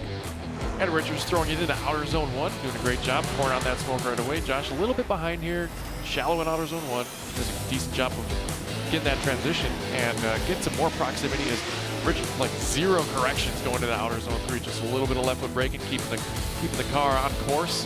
And in outer zone 4, beautiful arc here. I was like, these guys in the second half, they always look like they're about to spin out. Like I said, we're seeing these guys on lock through that outer zone 4 more than I've ever seen in a lot of our courses. Makes it super exciting, because they're just on that razor edge of spinning out or completing the course with like all style. Absolutely. All right, so taking a look, Josh Love, Cole Richards. Shout out to our drone pilots. We give Aaron Jesse, he's traditionally what we call the truth serum, that static camera just right overhead. You look down on it. It's like, when you play a video game, you go in car, out of car. Speaking of in car, if you download the app, I've downloaded already. We're ready to go. We're going to download it. You see in car, you're seeing different footage. You can get tickets. Absolutely all-inclusive app available for all devices. So be sure to take a look at it. Download the Formula Drift app. Literally in car. I mean, it's super sick. So again, download it. Available now. So all right, and FD unleashed, unlocked. Thank you, unlocked. Cole Richards gets the victory and advances on. Congratulations to Cora Works, as Greg would say. Good job, Bubba. All right, Cole Richards moves on into the 16, and Richards will be going against Chestnut. And here is how the bracket is shaping up so far for Link Engine Management top 16. So you can see O'Sully versus Donati, Taska versus Buchanan, Chen versus Hansen, most recently Cole Richards will be going against Chestnut. Amanda Sorensen versus the Drift Doctor, LS Doctor all over the place. And then Sideways Sean Illingworth will be going against either Austin Matta or D. Kennedy. We're about to find out. About to find out. Here comes Austin, both S chassis. Z Kennedy accomplished stunt after all of those things, and of course a stunt driver as well. So here comes Austin. Big angle there from that gentleman into the second out. Whoa, buddy. Yeah, so it looks like Z's kind of lunging forward. Matta very smooth into that third outside zone.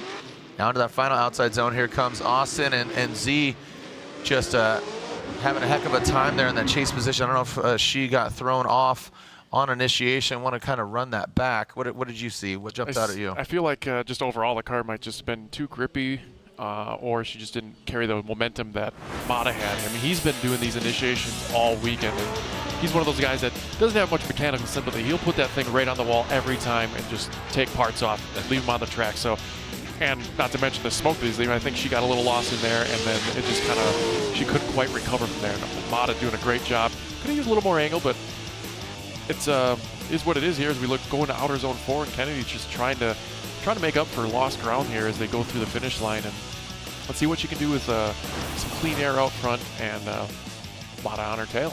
Yeah. Like you said, what did you say? He shows no sympathy? No mechanical sympathy. Well, you know, and they always say that, like, drivers shouldn't be mechanics. Yeah, I have a hard time with that, trust me. Because when you build your own cars and stuff, and a lot of these guys that do that still don't have mechanical sympathy. Right. One guy I know, Ben Hobson, he just kind of has no mechanical sympathy. Right. But that makes you a good driver in this scenario. Absolutely. Here we go, Z Kennedy. There you go, and you ask for it, and you shall receive.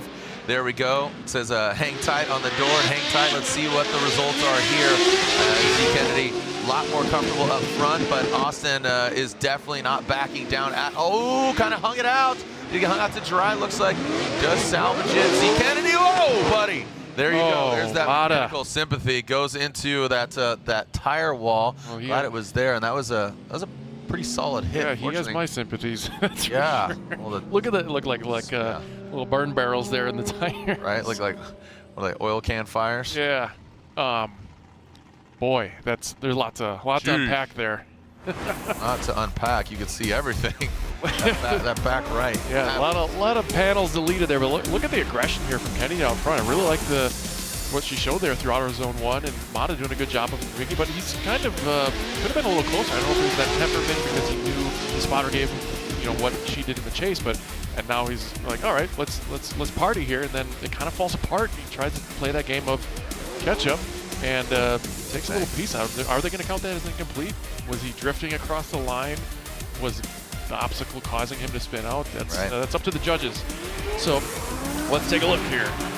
Justin Smash keeping us a good view here behind both cars as they get into outer zone 2. Matta staying in frame, keeping his composure. If he did this the entire run, he would make golden. But I don't know. Got aggressive right here on this. Yeah, he's like, all right, here I am. And then the transition was just timed poorly due to whatever was going through his mind there. And then he just decided to take out our BC Racing clip there at the end of the finish line.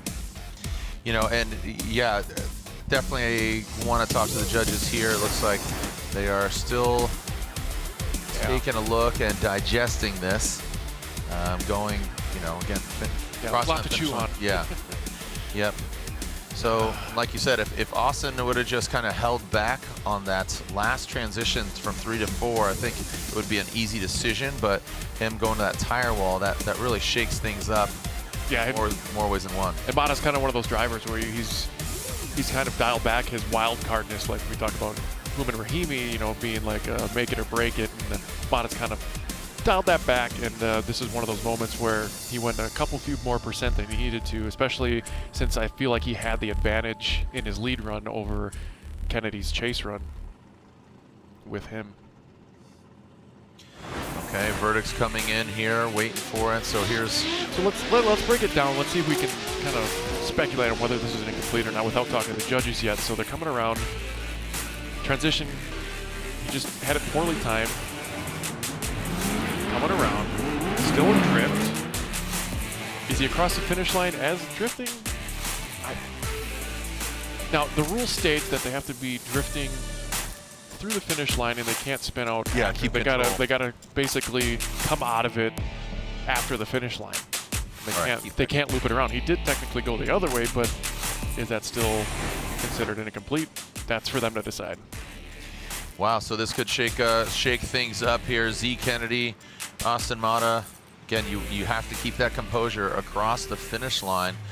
And you know, Z, she might have caught a break here, to be quite honest. You know, her chase run, she really didn't hit many of the outside zones. If she did, just barely. Good lead run through the entirety of the course. I think outside zone 4, she definitely needs to tighten that up and get smoother with that. Right, I feel like if you give and take like the amount of the mistakes that she had in the chase versus the one big mistake that Austin had. Here we go. Sorry to cut you off. Yeah, no worries. Bottom left for Austin, right for Z Kennedy, and Austin Matta does get the victory, and it is unanimous. Can we get one of those guys, maybe? Gentlemen, if we could throw the headset on one of you, Brian, see you down there. So, Brian, you know, Austin went hard into that wall. Did he drift through? What's the verdict? We put that on.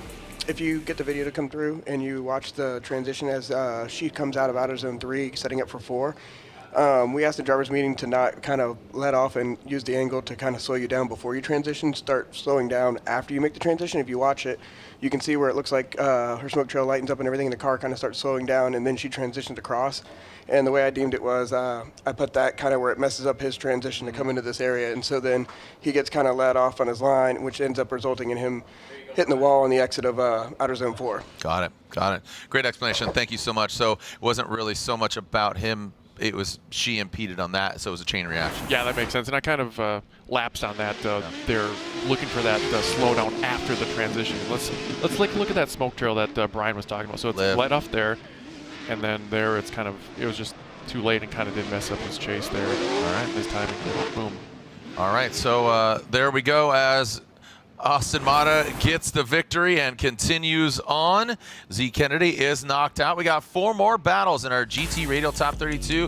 Don't go anywhere. Again, we're here in St. Louis for round 3 of the Link Engine Management ProSpec Championship.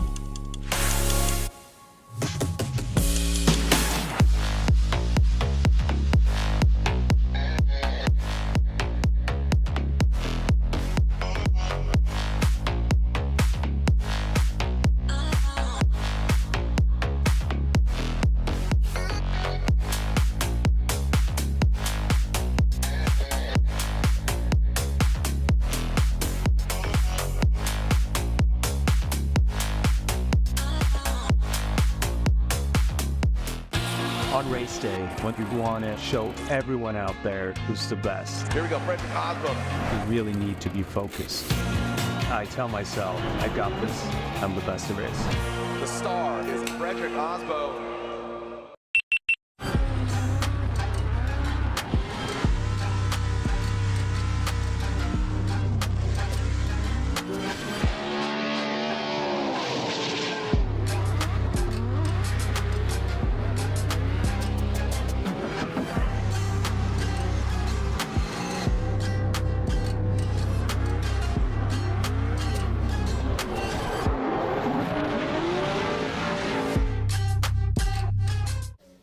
Looking for what comes next?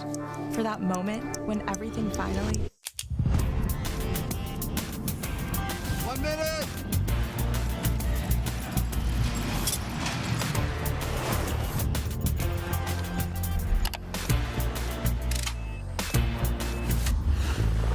Whichever path you choose, it starts here.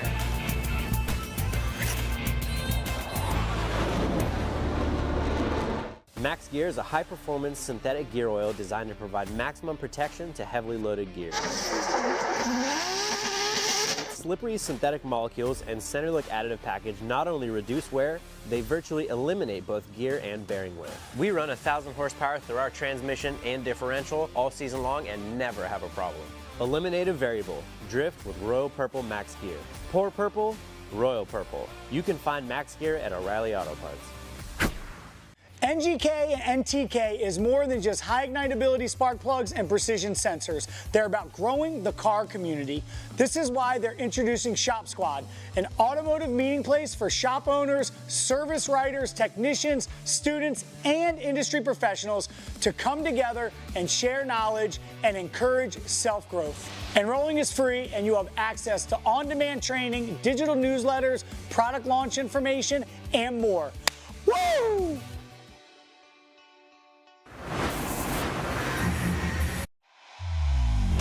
Welcome to New Jersey. A beautiful day here in the Garden State. The Crazy 8 is about to go down. Make some noise! Brandon Sorensen, I mean, just set it and forget it, man.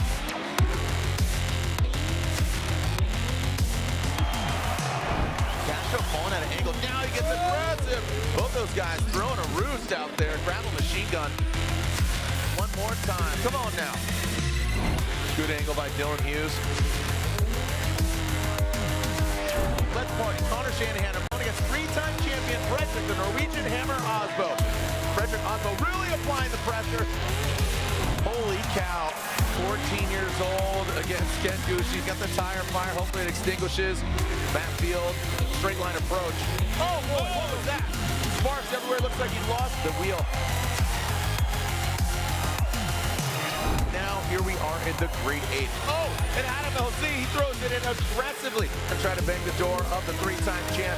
Adam LZ gets the win. James the Machine Dean currently leading the championship. Chris Forsberg, this is his track. Here we go, the final four. James Dean grinding in. And now James the Machine Dean and Odie Bocci's in the finals. Let's light up E-Town. Come on now, get ready to send it. Look at that, pulling that front left tire off the ground in that second outside zone. Odie Bocci's bobs and weaves like a boxer in a boxing match.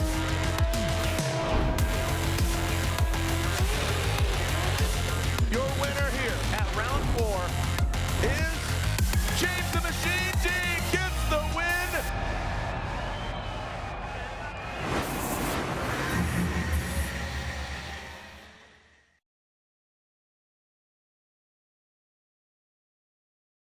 I'm Alex Martini, and I'm over here on Torque Motorsports to talk about Torque Drift 2's newest update, and I gotta say, it's huge. I absolutely love it. I'm a huge fan. I'm addicted. I think I have a problem. The team heard you, and the hundreds of thousands of others over the past couple months as well. Simply put, you wanted a way to earn something in-game so you can buy and build cars with parts. We listened because I am genuinely stoked to announce that Torque Drift 2 has its very own currency that you can earn right now called Tofu. Torque Funds isn't a crypto coin or anything like that, and it never will be at any time in the future. It's just an in-game currency, and it's the means of exchange in Torque Drift 2. It's earnable for free by playing freestyle, earning XP, and reaching the 5 daily Tofu checkpoints, which gets you up to 30 Tofu a day. You can buy Tofu packs if you'd like in the Tofu shop, and it's accessible in the player status bar, but you don't need to. Freestyle is the first of many new game modes, and it pins you against the clock to hit clipping zones at iconic tracks like FD Irwindale and FD Long Beach. You get to improve your score by mastering drifts, wall taps, careful wall taps because I've messed it up before, transitions, and so much more. And if you place high enough, you get ranked onto the leaderboards. With that said, we are bringing the community together with just a touch of competition. Introducing multiplayer leaderboards. So we've got new competitions, we've got new in-game currency, we've got new multiplayer opportunities. On the game side, we've made huge improvements to the UI and UX. We added a patch notes link at the login screen to learn about our changes in more detail so that you know what's going on. We made a bunch of optimizations to our tracks to give our quality settings more frame rate. We fixed some bugs, cleaned up some stock parts appearing in the wrong spots. We've got a bug report link that now works and cleaned up some clipping points in Hakone so you're no longer just randomly flipping your car. Oh, and we made things a bit cleaner by introducing a brand new place in the game called The Shop. From here is where you can shop for cars, car parts, PROSPEC cars that are available to pick up with Tofu, our in-game currency if you want, and more. And for the modders, we have a kick-ass new road tool that simplifies track creation from start to finish. You can snap terrain, customize road material to create your own crazy track, and then share that with your friends and the 350,000 other players in our track list that is growing each and every day. With that said, we are absolutely stoked to have 0.9 ready for you guys and gals. We have been working, honestly, we've been working our asses off to make these changes and to make the game even bigger and better than ever before. And if you've given it a try once and it wasn't your cup of tea, we truly believe that you should give this another chance because it is wickedly fun on controller and also on a steering wheel. And if you play the game, shoot us your best drift clips over at alex@greasemonkeygames.com. I'd love to take a look at them or tag us on Instagram with the hashtag TorqueDrift2. I'm Alex Martini. I'm over here on Torque Motorsport, and we hope you enjoyed this update, and we'll see you on the next one. Adios.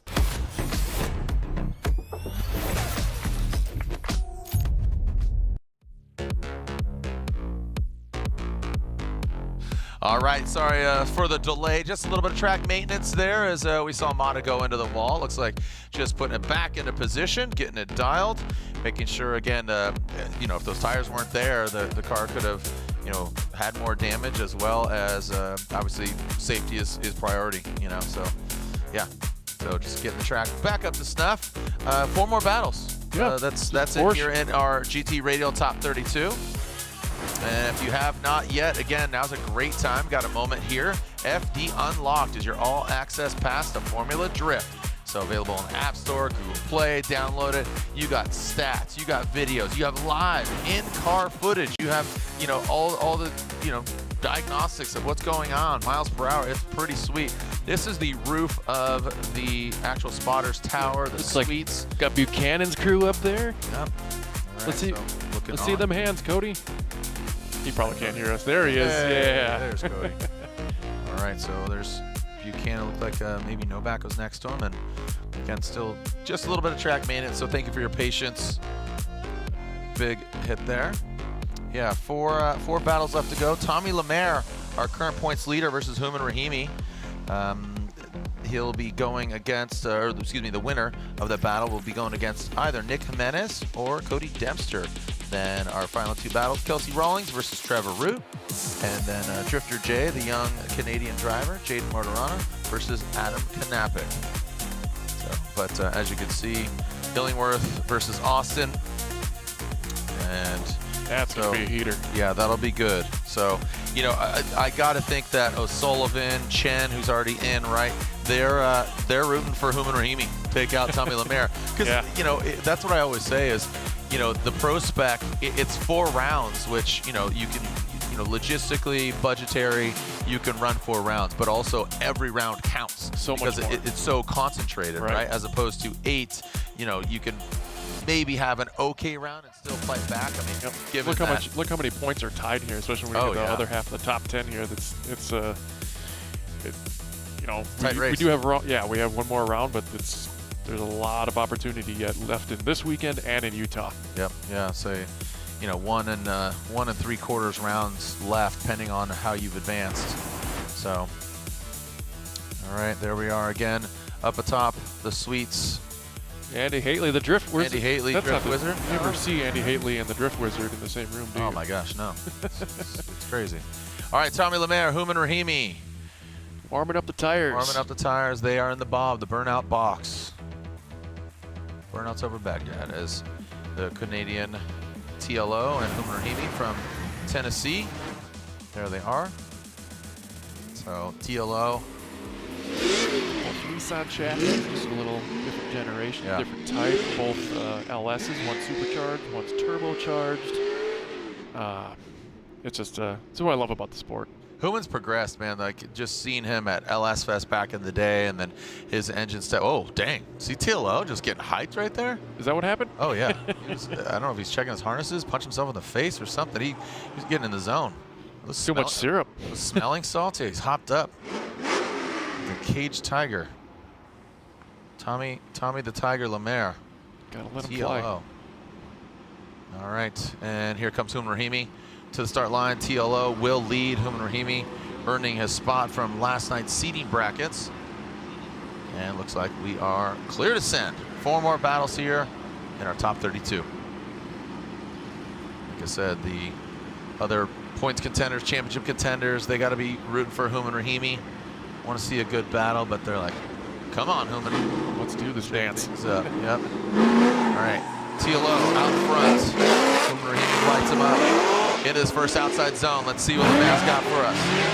Nice, good, clean angle. Keeps it off the wall. You've seen a lot of these tires debeating, getting into that K-rail. Now look at that second outside zone. You can see the composure of Lemaire. Big angle from him. Keeps it off the wall once again. Just, I mean, absolutely, just barely taps it. Gets that back bumper. I mean, that was clinical. Absolutely, really well done. We saw that earlier. I kept trying to recall. It seems like ages ago. O'Sullivan, the way, and again, coincidentally, the only 2 winners from this year, TLO and O'Sullivan. Yeah, we talk about precision here. I mean, this is just what you want.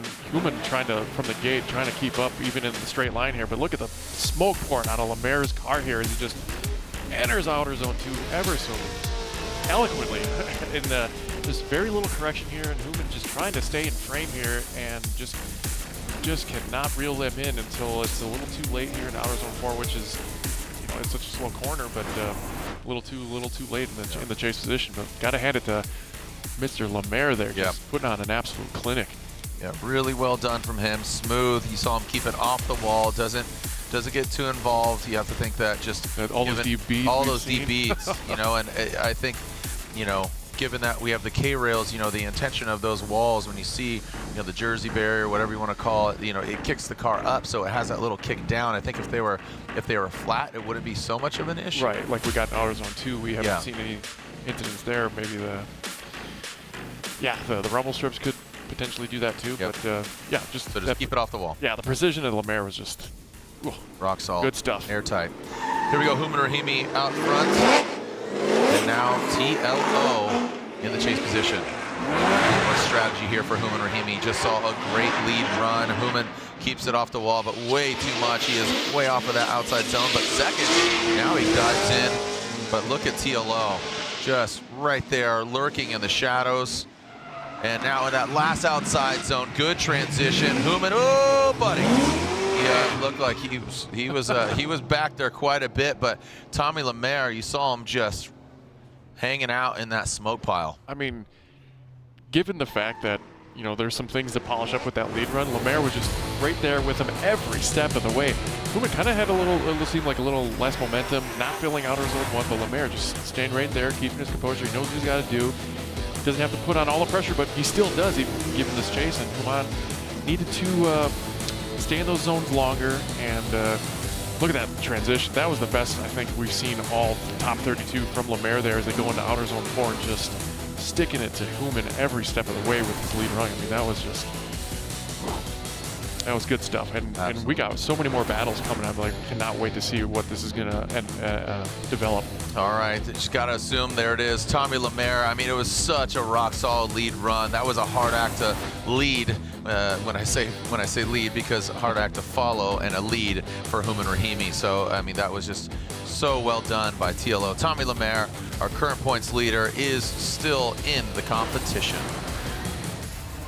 Moving along, Nick Jimenez, Cody Dempster.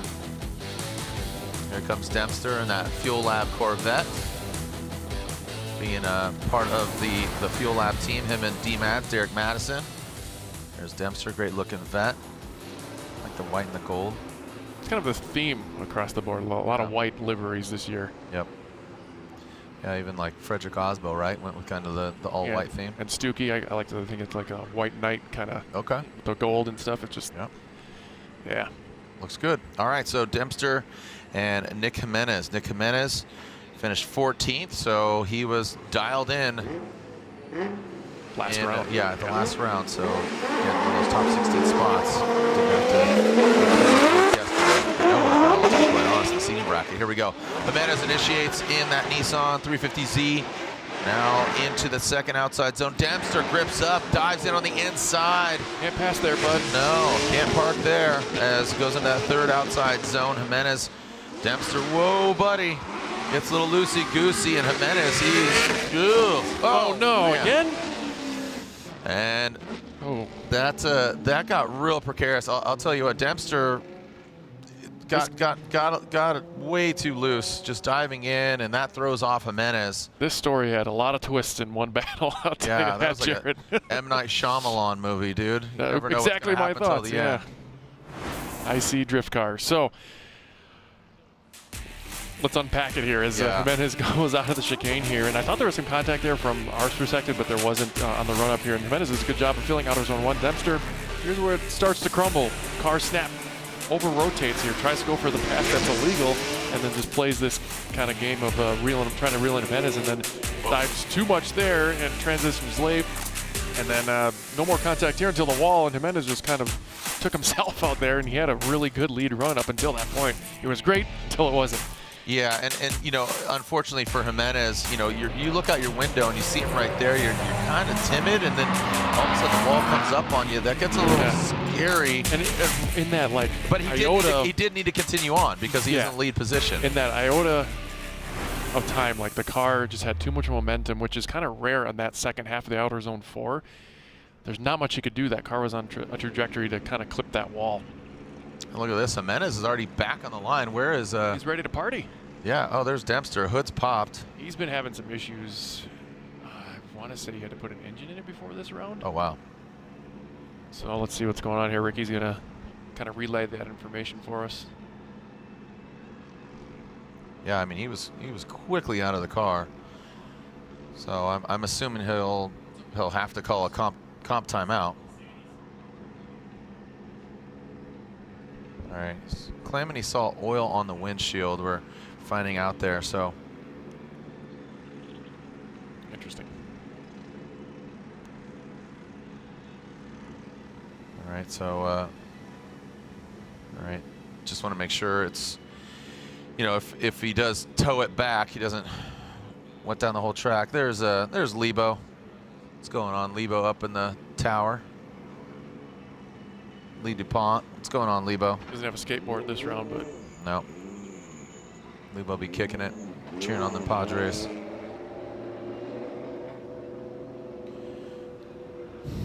Shout out to Sam Nalvin. Yep, he's tuning in. It's funny, Sam and I, we go on a lot of Snap-on shoots. I do a lot of work with Snap-on, and Sam and I go to Pleasant Prairie and Kenosha, Wisconsin, and there's an exit. I don't know if it's in Illinois or Wisconsin, but there's an exit that's Dempster.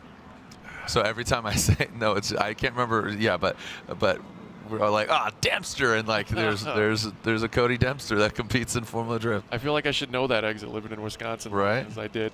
Then because being from Wisconsin, you know every exit. Yeah. What exit is about 4. What exit is a brat stop off? All of them. Or the Cheese Castle. Oh. Off of 29, I think. Yeah. Well, I know what Kevin's Corner exit that's at. Well, we're about to see more of Kevin's Corner presented by GoPro.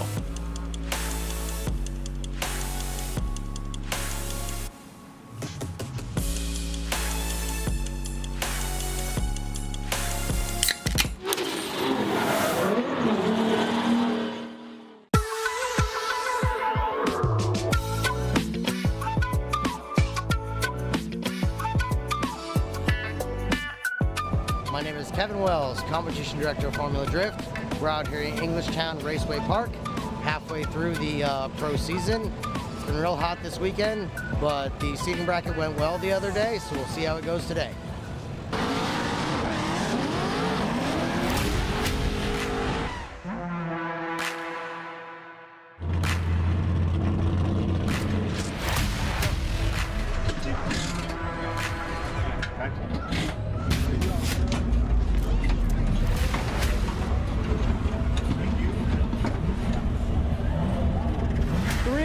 Guys, how's this going? Probably not good.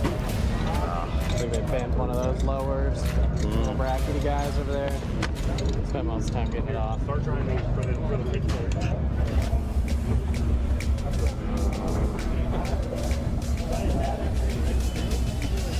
All right, sorry guys. You tried. Yep. I mean, I told myself I had to hit him, so... Yeah, you needed to hit him. I mean, I wanted to put some marks on that boiler door. It ripped the wheel, like, right out of my hand. Oh, really? Yeah, I felt like I didn't hit him that hard, but it just... Boom! Just unlucky. Yeah. All right. It happens. I mean, it's the first time I've hit someone in pro, so, you know. There you go. Got to get that out of the way. Hey, buddy. Say hi, come give him a high five. High five? You got that water He's bottle? Like, nah. He's like, I'm drinking. Yeah. All right, so you got to be on the ground, fired up, driving away. So that you're gonna have to get that battery charger too. Matt, get ready to pull the battery charger.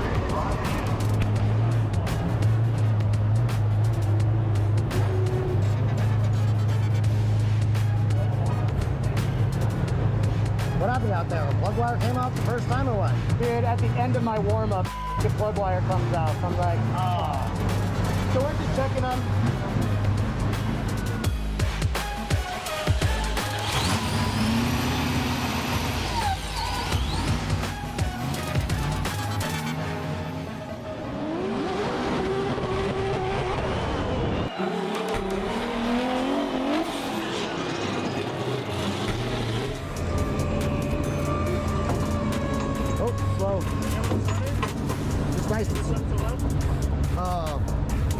Yeah, I'm gonna turn him.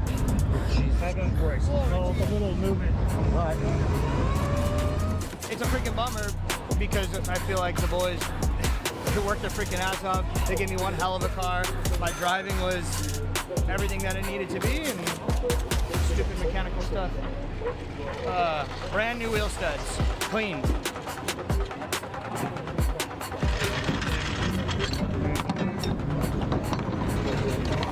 Solid, bruh.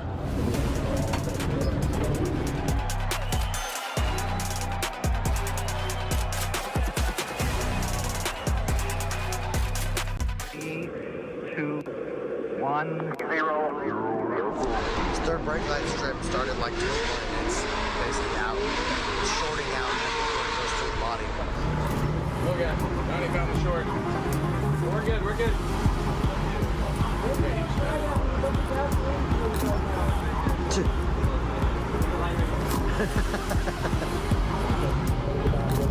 Can we check the tire pressure to make sure it did not lose any from contact?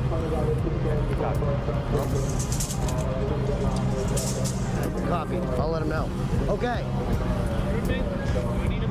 The judges just changed their mind to shared fault, so you're technically on your 5 now. What? So you've got 2 minutes, 20 seconds left. Okay, 2 minutes, 20 seconds. We're on our 5 now. Yeah, the judges changed their mind to shared fault right now, so you're on your 5. So you have 2 minutes left, basically. Let them know. Yeah.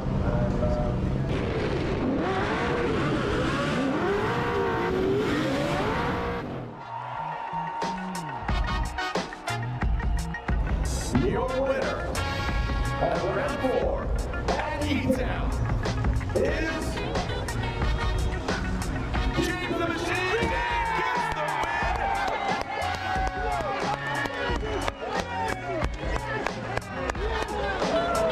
win! New Jersey!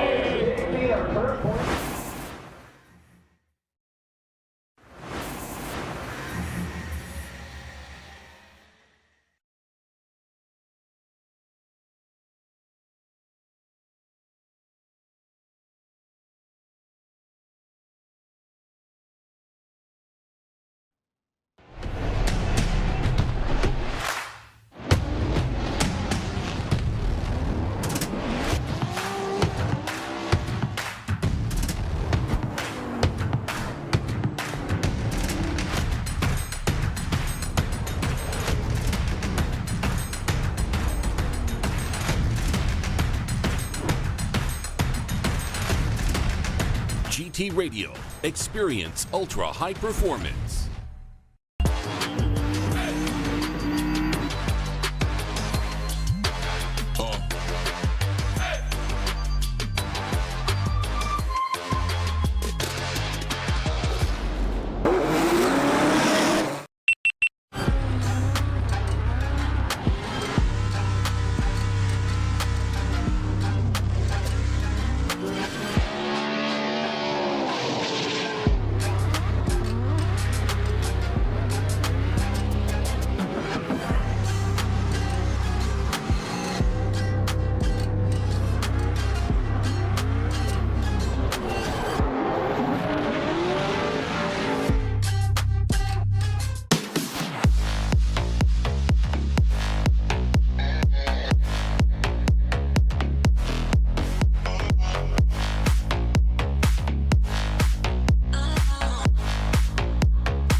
On race day, when we want to show everyone out there who's the best, Here we go, Frederick Osborne. we really need to be focused. I tell myself, I got this. I'm the best there is. The star is Frederick Osborne. If your answer to the summer heat is let it rain, we're looking for you. Join us at Toyota Racing.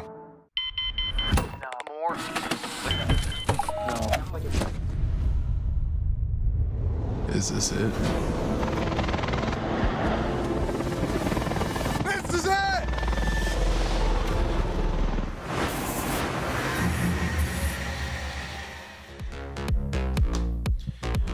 right. Well, a couple of antics going down out here on track. It looked like we had Nick Jimenez go into the wall, but then insult to injury, Cody Dempster looked like he said he saw some oil on his windshield, popped the hood, and sure as can be, yeah. So we saw some oil out here on track, so we are cleaning that up right now. So essentially 2.5 battles left if we don't see it one more time. So we'll see the second half of Jimenez and Dempster. I'll tell you what, Jimenez hit the wall, but he pulled right back up to the start line, even though the back right corner was smashed. He was like, what hit? Yeah, dude, that'll buff out, no big deal. And so Dempster got towed back. We'll see what happens to him, but 2 more complete battles of Kelsey Rawlings and Trevor Root is left, as well as Jaden and Adam Knapik. So Jaden Martorana and Adam Knapik in that Donut S chassis. So you can see some oil was dropped from the Corvette of Cody Dempster. Fortunately, got some great weather here, mid 80s, and it cools down to a nice 65 in the evening. So I'll tell you what, best weather we've seen so far up until this point. So yeah, looks like a high of 79 tonight. It's going to get down to 60. So here we are seeing Kelsey Rawlings, Trevor Root. They will be pulling in the burnout box here in just a little bit. As you saw, there is a lot of oil, and you can see the absorbed material out there being spread around. Kitty litter being thrown around. Suck it up and keep it moving. Rawlings and Root, and Martorana and Knapik. GT Radial Top 32. Blowing it off course. And remember, if you're here in the building, we do have autograph session. Tickets, I believe, are for sale for all the stops now. Of course, you know, just a little bit, we will be up in Monroe, Washington, Evergreen Speedway. And that's going to be coming up very, very quick. And that is August 9th and 10th, game day being the 10th. And then we move on to Utah Motorsports Campus. That is the final round of the Link Engine Management ProSpec Championship. We have seating on Thursday, the 29th. ProSpec final round on August 30th at Utah Motorsports Campus, and round 7 on the 31st. And then we move on. So a bit of a break there between Utah and then our final round, Irwindale, California. So shoot, almost 2 months. Yeah, almost 2 months. So 31st to October 19th will be the final round of the Formula Drift Pro Championship. So, again, be sure to download the app, see all the in-car, see what's going on. Powered by Torque Hub. Remember, next weekend, I'm going to be heading out. Your old neck of the woods, Wisconsin, Elkhart Lake, Road America, Grid Life. That's going to be a blast.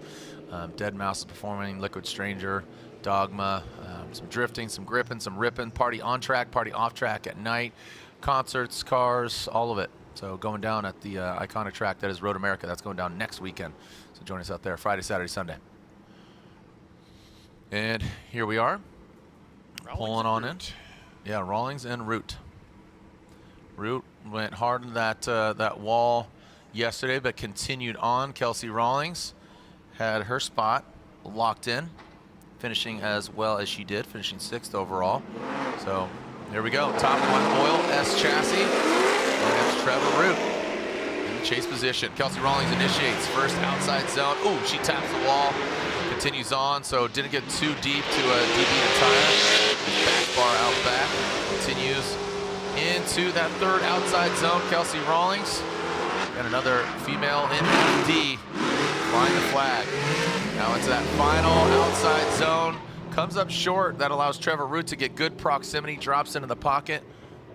And no wall was hurt in the making of that run. Maybe a little bit. Maybe one got a little bruise on it, but you won't hear it complaining. Let's take another look at this run with Rawlings out front of Root as they take off and get through the chicane here.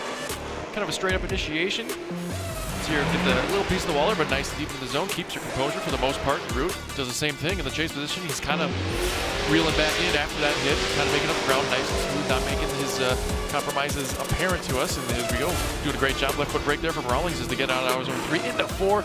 Root put it back in the pocket, but Rawlings here was completely absent of outer zone 4 until the finish line. So that's going to be a deduction on her lead. Besides that, that was really the only big mistake I saw from her lead. run here, and Root doing a good job of keeping his composure, keeping the pressure on Rawlings as they go through outer zone 1 here. Take another look from Justin Smash. Decent transition. He could have probably been a little earlier to put the pressure earlier, but he does do a good job of mimicking the angle and putting the pressure back on through outer zone 3 as they come back through here, getting through the smoke and getting right in that pocket where he needed to be. I think first shallow line there was advantageous to Root, keeping the proximity there through the finish line. So let's turn it and reverse it, see what Root does with some clean air. Yep, here we go. Root out front now. E36. Oh, we're doing some part deletes. Okay. Okay, ripping off Kelsey Rawlings' back bumper. And she'll be good to go. All right, Pink she's fuel good. cell. Yeah. And here we go. Root out front. Bumpers out. Here. Getting the thumbs up. And we are clear to send. That overhead view. Long distance Root through that start chicane. See how he handles it. Straight line approach, goes right into that first outside zone. Avoiding that wall. Again, with that minus that back bumper.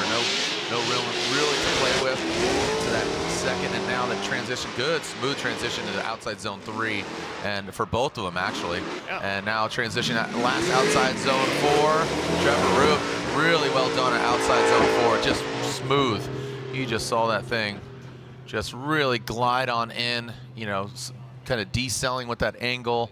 Good fluidity from all the zones, to be quite honest. Yeah, he really well done from Root. Yeah, he definitely gave Rawlings a good lead run for her to actually put on a good chase. I feel like she did a great job in her role here too. As look at the transition, she had a little better proximity, but kind of fell back there versus Root's chase there. But she's continuing to put on the pressure. Very little corrections. Both had like a similar transition here in both their roles there.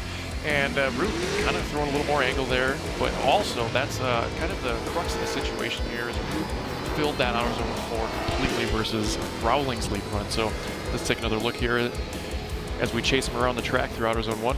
Rawlings kind of sacrificed some line there as they go into outer zone 2, and here she was a little deep, had to make a correction to make up some real estate as they get into outer zone 3.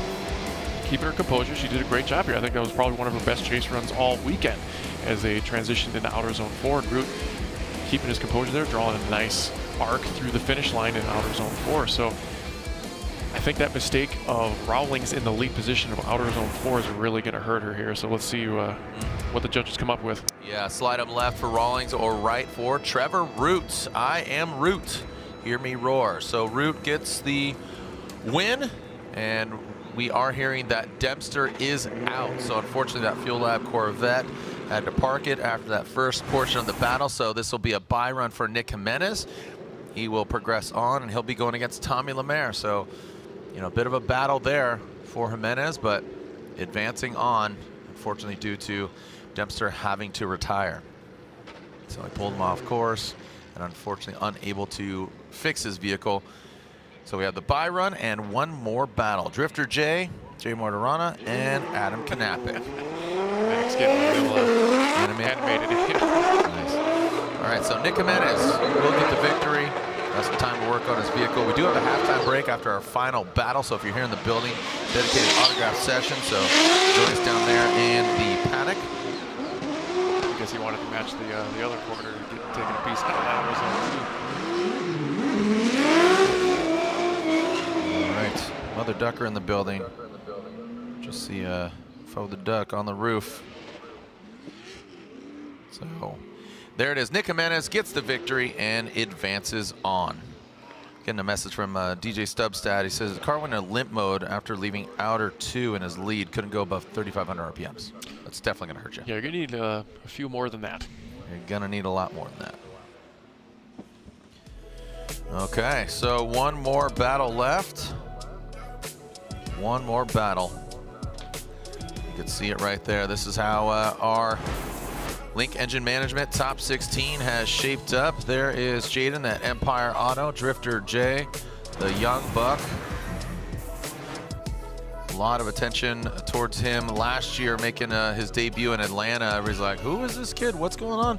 Underpowered, he's got some more power. Knapik, he's definitely invested in his motor. He's got some power, so this should be good. Hopefully the cars are running 100%. I know, just working out the kinks, getting it dialed, and it looks like Jaden will be leading first. Knapik and already. All right, so Jaden unfortunately did jump. That'll be, again, 1 strike, 3 strikes, and you're out. So, again, leaving early, leaving late, or hitting a cone, and that is a strike. So Jaden leaving early on Knapik. Knapik, or the chase car in general, can leave before the lead car. And apparently they hit the cones. That's kind of a trend I've seen, the chase car taking some of the last ones out. Yeah. That won't deem a restart. All right. And here we go. Jaden out front, Knapik. Red and black, S chassis now into that first outside zone. Drifter J. Good composure, the first outside zone. Oh, Knapik comes in hard. Double smash. And just did not back down. Knapik. Yep. Goes really hard. Let's make sure he's okay. All right, Jaden is okay. We are hearing. And that was, yeah, that was just didn't seem like Knapik was shutting him down. Jaden giving thumbs up, so that's good. Look at that, quickly just popping the helmet off. Yeah, both drivers are fine. Weber looking a little frantic there. Yeah. I think he's just taking a peek, see if they're maybe the grass or we got a little header fire.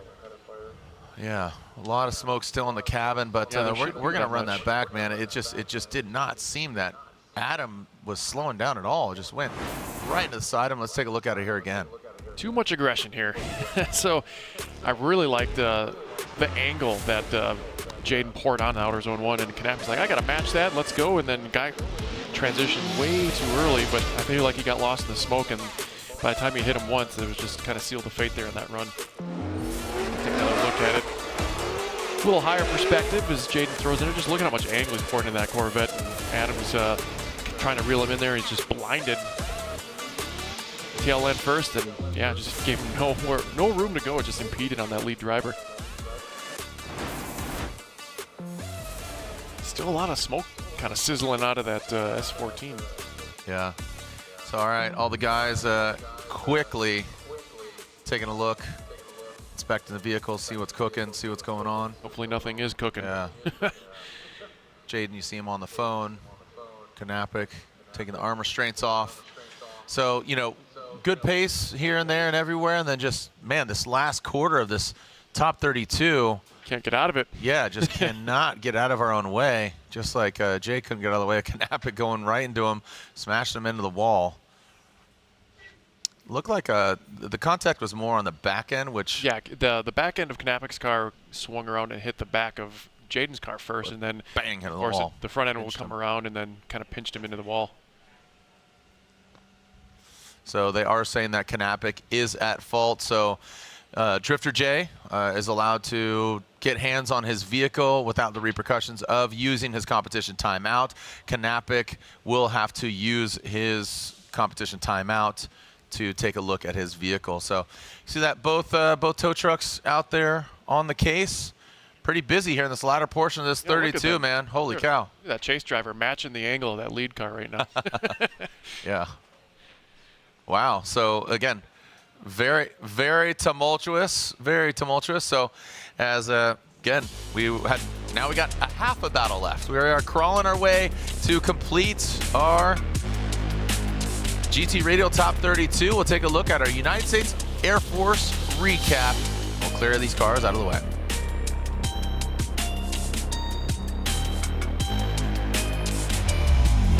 Welcome to New Jersey. A beautiful day here in the Garden State. The Crazy 8 is about to go down. Make some noise!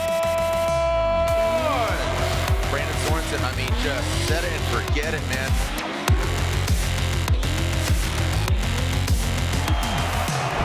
Taska pulling at an angle. Now he gets aggressive. Both those guys throwing a roost out there. Grab a machine gun. One more time. Come on now. Good angle by Dylan Hughes. Let's party. Connor Shanahan. I'm going against three-time champion Frederick, the Norwegian Hammer Osbo. Frederick Osbo really applying the pressure. Holy cow. 14 years old against Ken Gucci. Got the tire fire. Hopefully it extinguishes. Matt Field. Straight line approach. Oh boy, what was that? Sparks everywhere. Looks like he lost the wheel. Now here we are in the Great 8. Oh, and Adam LZ, he throws it in aggressively and try to bang the door of the three-time champ. Adam LZ gets the win. James the Machine Dean currently leading the championship. Chris Forsberg, this is his track. Here we go, the final four. James Dean grinding in. And now James the Machine Dean and Odie Boxes in the finals. Let's light up E-Town. Come on now, get ready to send it. Look at that, pulling that front left tire off the ground in that second outside zone. Odie Boxes bobs and weaves like a boxer in a boxing match.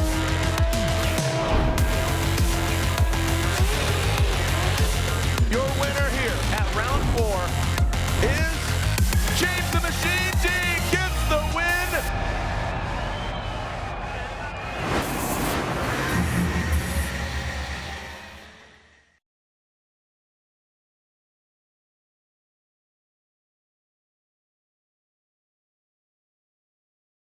Is there an argument about whether pumice or walnut shell is the best abrasive in your hand cleaner? Not anymore. Fast Orange Premium brings the two abrasives together in one great heavy-duty hand cleaner that includes advanced skin protection.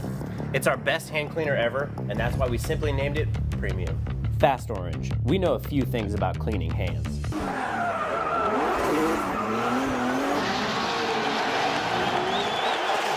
Welcome to the streets of Long Beach. Look at that. It is a beautiful day here in Southern California.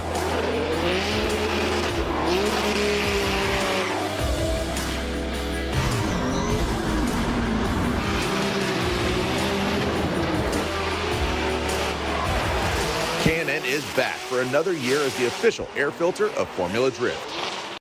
James Dean. Oh my gosh. I'm just flabbergasted by James Dean. There goes Ben Hobson. Big. Woo, uses all the course. Performance Mustang RTR. Vonnegut Jr. just riding the edge. Absolutely. RTR has been a busy camp over there.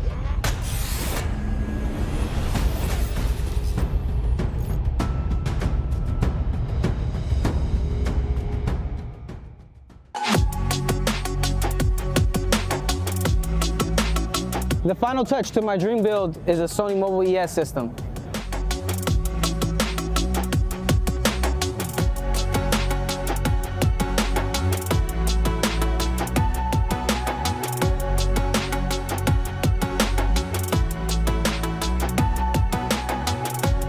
Time to cruise with Sony Mobile ES. On race day, when we want to show everyone out there who's the best. Here we go, Frederick Osbo. We really need to be focused. I tell myself, I got this. I'm the best at race. The star is Frederick Osbo.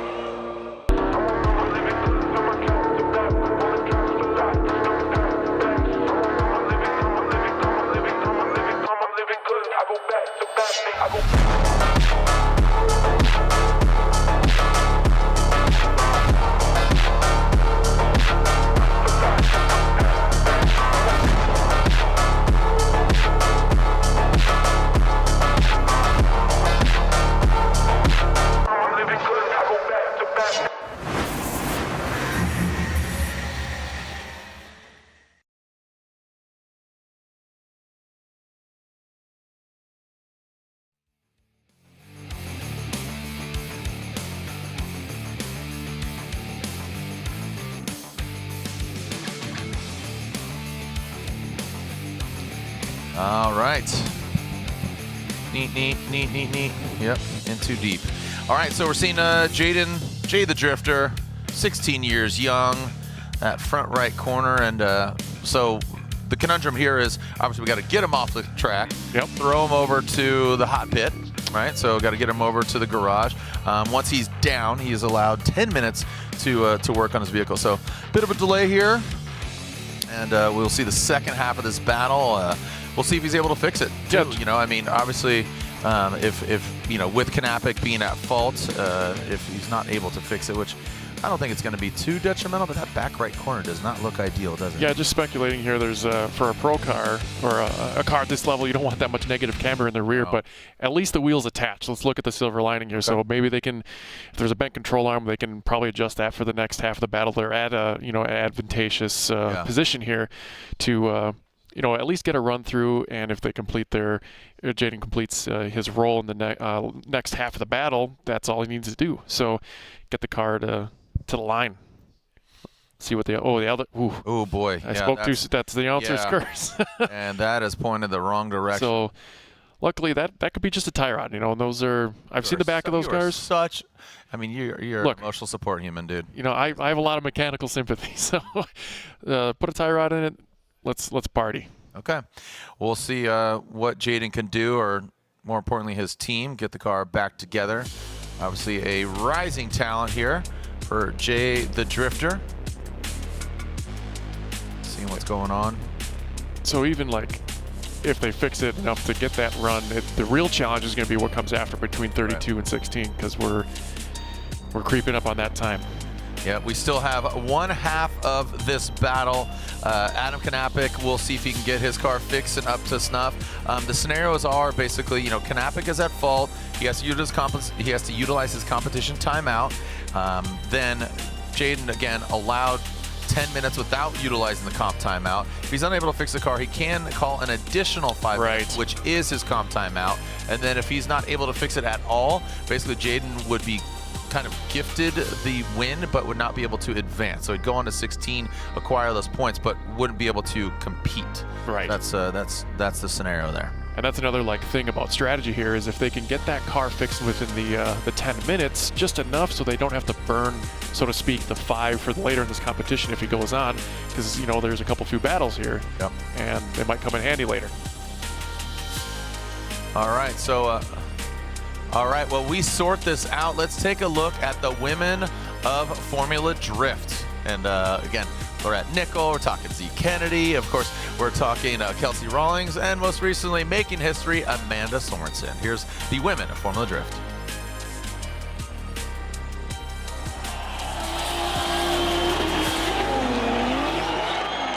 It's a sunny day here in New Jersey at round 2 of the Link Engine Management ProSpec Championship. The Garden State is about to be the Smoky State. A lot of those drivers making the jump from ProSpec to Pro and going for that Rookie of the Year spot. I've been so fortunate the last 10 seasons, 9 years to be here in Drift, and I've seen our female fan base increase. They're asking questions, they're getting involved. We have mechanics, we have spotters, and then our drivers. Kelsey Rawlings was the first female in modern day history to be here. Kelsey Rawlings gets the victory. The luck was a little bit on my side, and just managed to get it somehow. We have Zandera Kennedy, who has done so much. She sacrificed so much to be here. And then Amanda Sorensen. Amanda Sorensen should be a good one. She's already calculating what she can do to get into that #1 spot. Amanda Sorensen, right now, she wants to rise the occasion, fly that Sorensen flag high. What this means for FD is, you know, we are open to a wide array of athletic talents, be it men or women or drivers that are young or old, whatever the case may be. One of my favorite things coming into Drift is the little girls. Do you want to be a race car driver when you get older, or? You do? They get to see these women in these incredible positions who are running teams. They're up in the spotters' towers, and they're wrenching on the cars.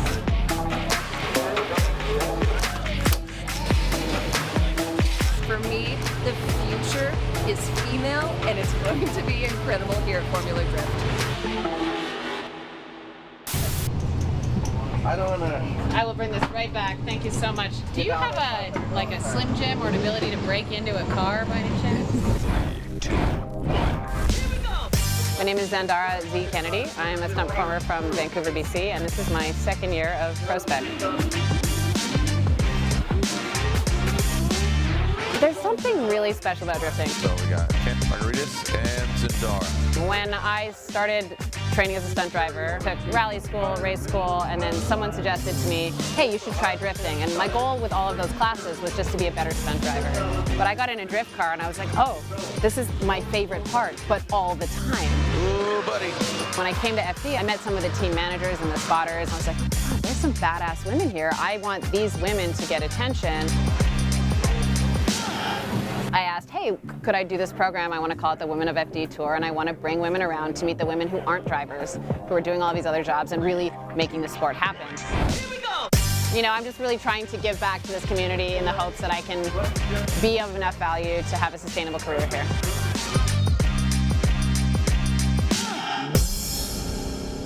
I actually never intended to compete, and I never intended to go pro. I just wanted to be a better drifter. Z Kennedy out front, Katsanidis in that chase position. Look at that straight line approach.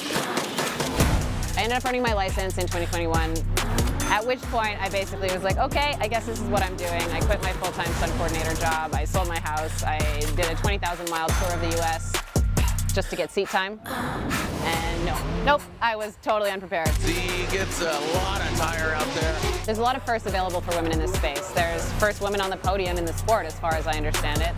There's first woman in Pro 1. Both of those things haven't happened yet, and I just want to see how far I can go. I want to see how good I can get, and I realize that I'm not there yet. Whoa, buddy. Yikes. Look at that. This as a career, or this as a pursuit, it takes way more than you think. It kind of just takes everything. Whatever you're willing to put into it, it will take, and you might succeed and you might not. But the adventure is amazing, the people are amazing, and it is like nothing else. Let's go drifting here at E-Town. Now let's get ready to meet our 16 drivers. I say drivers because we got 2 females up in the mix here ready to do battle. Great to see here in her United States Air Force BMW from Las Vegas. Make some noise for Amanda Sorensen. Motorsports is kind of a family hobby turned into a career for Brandon and I, so that's super fun. Honestly, when it comes down to it, I wouldn't say I drive like a girl. At the end of the day, I am in a professional sport competing against professional athletes and professional drivers, and I hold myself up to that standard to make sure that I am at that level to compete with them. Amanda entering into the 16. I think the 8 would probably be the furthest she's been in FD. She's definitely a rising star in motorsports, and she's doing a lot of different disciplines. So here we go. Amanda Sorensen, see that hopping around through that outside zone 2, past an inside clip. Now here comes Amanda, that last outside zone. Yeah. Great placement by Amanda Sorensen. When I show up to the track, I look at all the other boys like my brother, and the fun part is they're not as intimidated because they took me under their wing and they're like, let me walk you through this. But in reality, like, it's kind of excelled my performance, I feel like, because I've been able to learn from all these boys because they're like brothers. Amanda Sorensen, great lead run. Yeah. There it is, thumbs up from the United States Air Force pilot.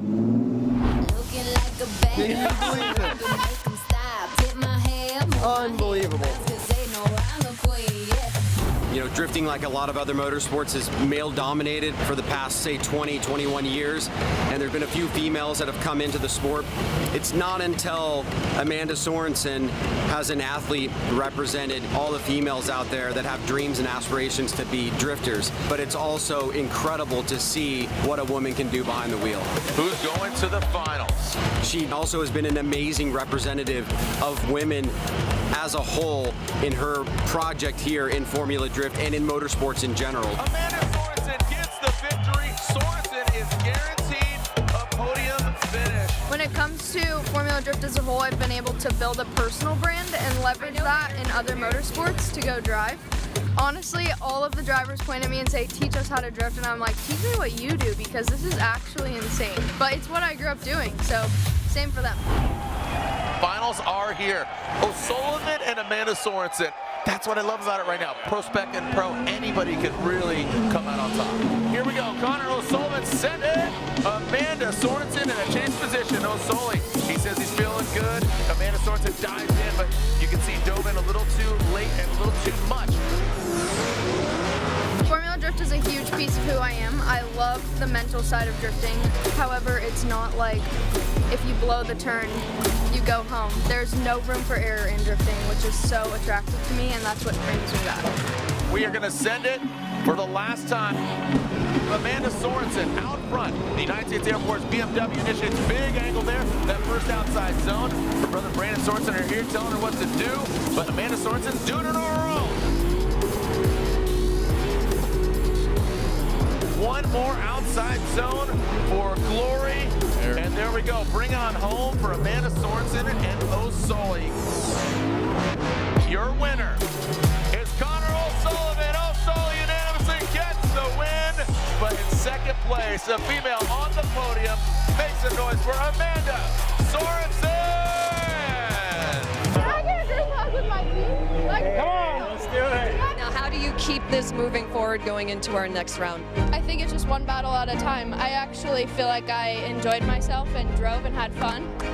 And before I knew it, I was at the top. So keeping that momentum going. Congratulations for making history. First ever female on a Formula Drift podium.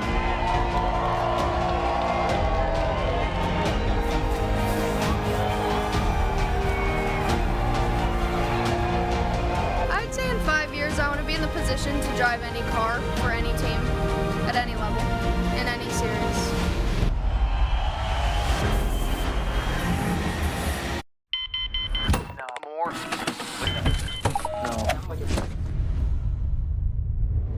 Is this it? This is it! Passionate about a life in racing? Circle track, drag racing, drifting, or monster jam. Find it all at the University of Northwestern Ohio. The passion here is very different than I've seen in any other school. You guys set them up very, very well to succeed and to win in a big-time way. The fact there's a school you can go to for racing is just a little bit insane, but it's very cool because it gives kids like me the opportunity to chase that dream. See where your future can take you with a high-performance motorsports degree from the University of Northwestern Ohio. If this is your idea of ladylike,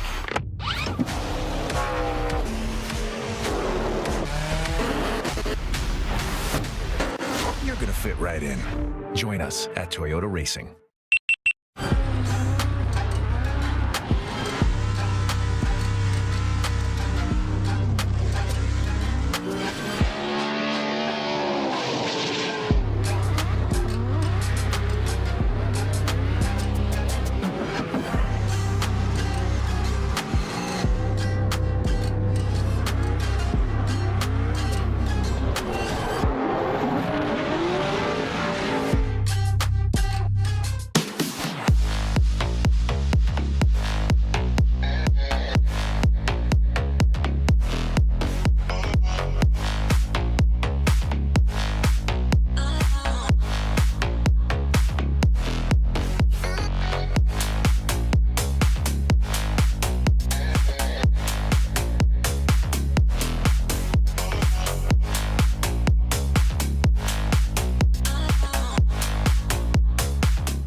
So the next step was to get this thing on a proper ECU, especially with all the technology that Link has to offer. Which should give us full communication and full control over all the sensors. But so far, being able to log in and review every lap has been a huge plus. To have Link pull through and step up for us and just help us out to be able to all pull it together. That's all we need. Simple, cheap, easy, works, good ECU, weatherproof. It's got enough IOs too, like we're doing tons of stuff. Oil, fuel pressure, boost control. All those features I have thanks to the Link ECU.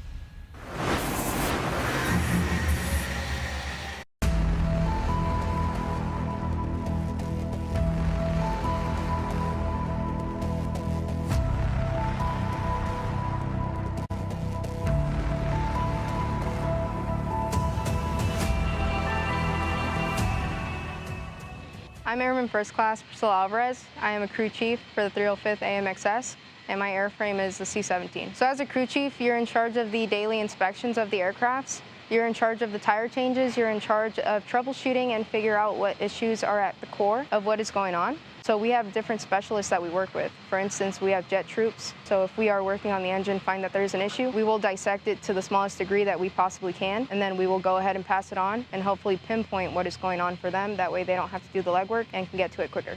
So for me, what I love about what I do is probably the standard that you're held to. You know, not only are you held to the Air Force's standard, you're also held to a different standard as a crew chief. You're expected to do your job by the book. We do have steps that we follow to a T, and you're expected to follow those. As far as joining the military, you know, as a woman, of course, to worry that, you know, you're going to be singled out, you're going to be expected to do things differently or not at all. But coming in, it's been nothing but the opposite. You know, the guys accept you with open arms. Everybody does the job equally. They don't look at you any differently. You know, they don't say Alvarez can't do that or any female can't do that. It's nothing like that, which is awesome. It's what I love. You know, they won't go easy on you, of course, which is also awesome because you get to prove to yourself that you can do it.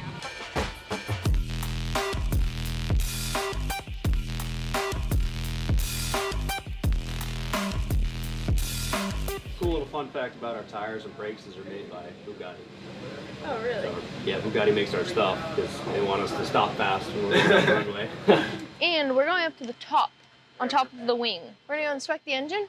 We're gonna go take off a panel so we can get more access to seeing the internals, make sure that everything's working right. Basically, all of our cords that run up to all of our emergency systems that run up to that horizontal stabilizer, that's what controls us in the air moving up and down our pitch.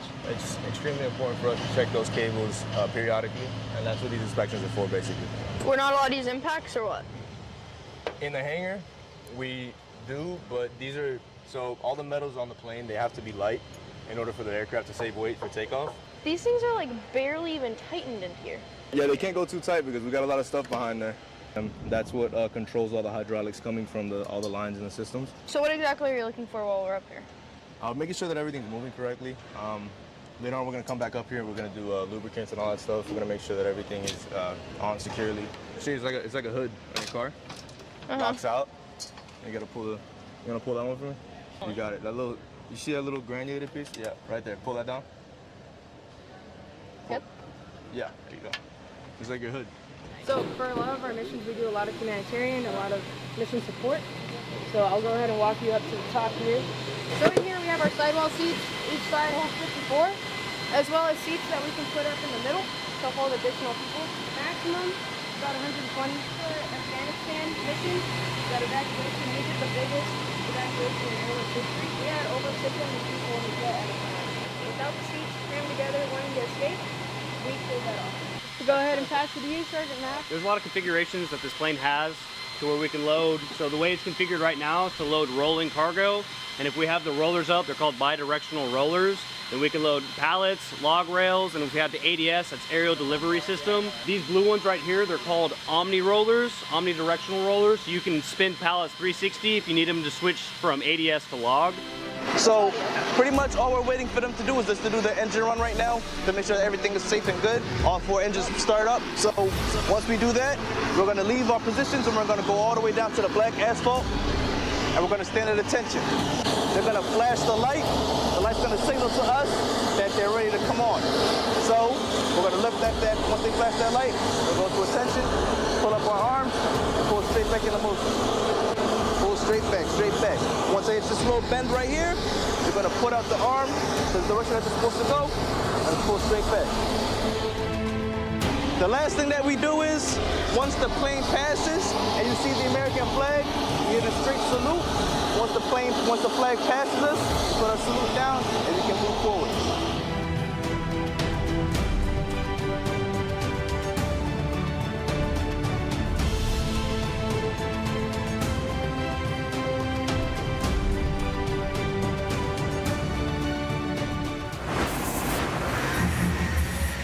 Let's light up E-Town. Come on now.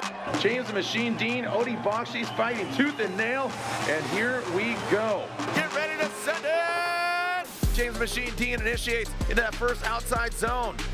Look at that, pulling that front left tire off the ground into that second outside zone. Final outside zone, James Dean dives in.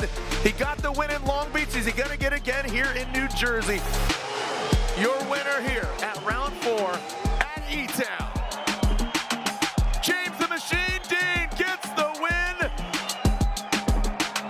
Thank you to RTR, Ford, AutoZone, all of our partners. It's amazing to be back, and yeah, let's keep this going if we can. Sneaky Pete's, baby, come party. After the podium, we head over to Sneaky Pete's. Shh, don't tell anybody. It's a party at E-Town.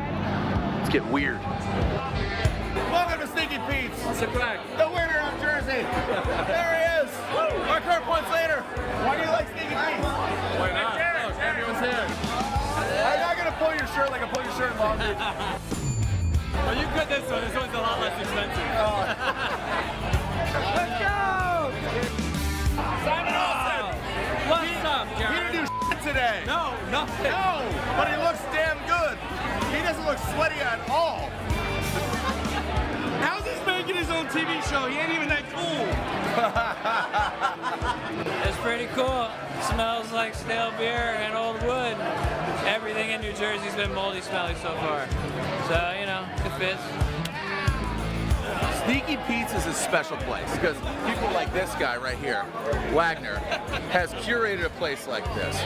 The Drift Coliseum's over there, the road course is over there, but guess what? The friends are here in between these tracks. Party on track, party off track. Sneaky Pete's. Cheers. Let's send it!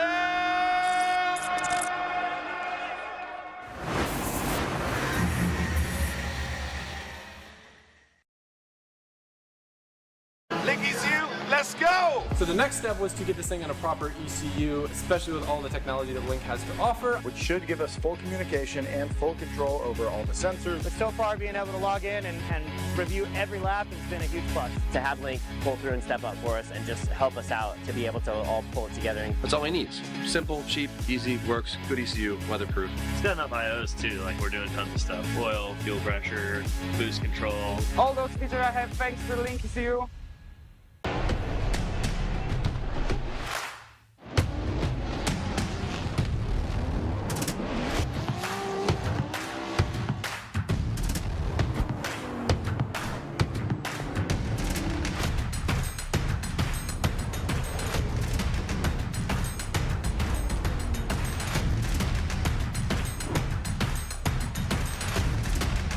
GT Radio. Experience ultra high performance.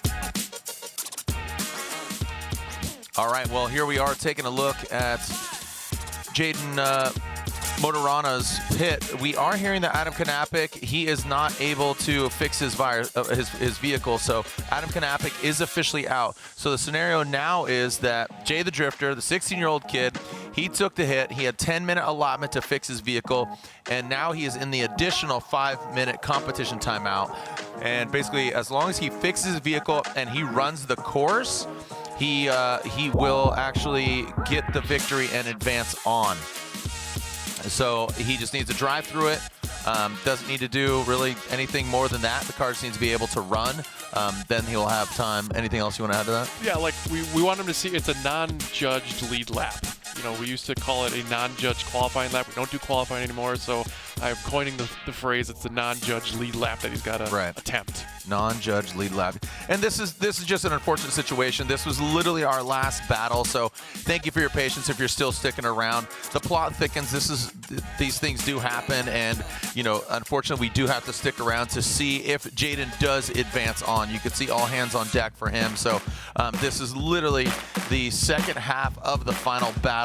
We saw Knapik go into the side of Jaden, push him into outside zone 2 wall, and therefore, again, just pinched him out. That back left corner, that wheel was going 15 degrees right. The other right side was slammed down, so suspension was broken all over the place. Just needs to do, again, a non-judged lead run the course, and he will have a couple, you know, I mean, shoot, we were intended to be done about 15 minutes ago, and according to, you know, the schedule here, today's schedule, we are back here on the live stream in about an hour and 15 minutes. We have an autograph signing here for just about an hour, so it looks like Jaden is making his way to the line. I saw Laurent Nickel down there. Saw Jacob Gettens, looks like they were live on Formula Drift's Instagram, so getting the scoop down there, and looks like Jaden will be pulling to the line. He'll do a non-judged run, just run the course, make sure it's good, don't risk it. Anything else you want to add there, Matt? Yeah, let's just check it out here. I mean, hats off to their crew. I mean, that seemed to be like a pretty good hit between getting caught between a car and a hard place there. Yeah. It's you know, that's not an easy A donut task. and a hard place. Yeah. A donut S14. But yeah, I mean, to do that in 15 minutes, it's got a good crew. Yeah, it's got a pool noodle, dude. Got a little bit of towed in, or that's just the body panel. That's yeah. Ooh, I think it's got toe. That back right is still, that thing's still crab walking. So it's turning right. Yep. All right. So stub the toe on that thing. He's just gonna skip the Yeah, he's just gonna skip it, pull up. Let's just get through the course, and Jay will get the victory. Get an hour to work on the vehicle, and also a plus some because he is towards the end of the 16. So that's good. Yeah, so yeah, good point. Yeah. So Trevor Root will be going against. There we go. Max waiting for it. Go ahead and send it. Get out of here, Jade. All right, Jay the Drifter, Jay Martorana, turning and burning. Don't do anything crazy. And this is him officially moving on into the 16 after just a kind of a interesting lull in that latter portion of the top 32, but looks like JD, all things considered, will be moving on into our Link Engine Management top 16 after this run here, our final run of our GT Radial top 32. All right, so again, Robin Ishida, thank you to Vern, thank you to Brian, thank you, Matt. We're back up here at 8:15. So very interesting turn of events here, but we're gonna head down, grab some food, grab a good time, grab a rock star, and we'll be back up here, local time, 8:30. That's about an hour and 10 minutes, and we will continue the party. There is our top 16. This is the bracket. O'Sullivan versus Donati. Taska, Buchanan. Everybody, see ya in just a little bit. At Formula D, download the app. Thank you, Matt. See you here in just about an hour. Oh, you betcha, you will. All right, buddy. All right, thank you so much. Here we are again. It is Worldwide Technology Raceway playing host to round 3 of the Link Engine Management PROSPEC Championship.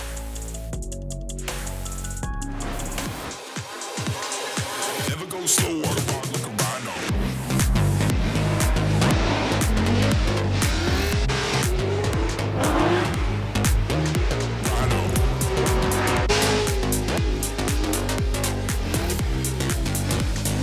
Never go slow water park like a rhino.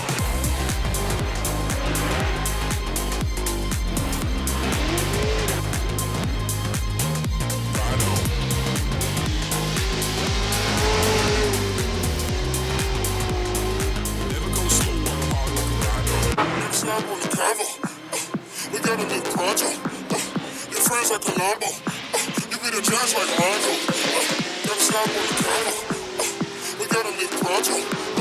Your friends like Colombo, you be the judge like Rondo.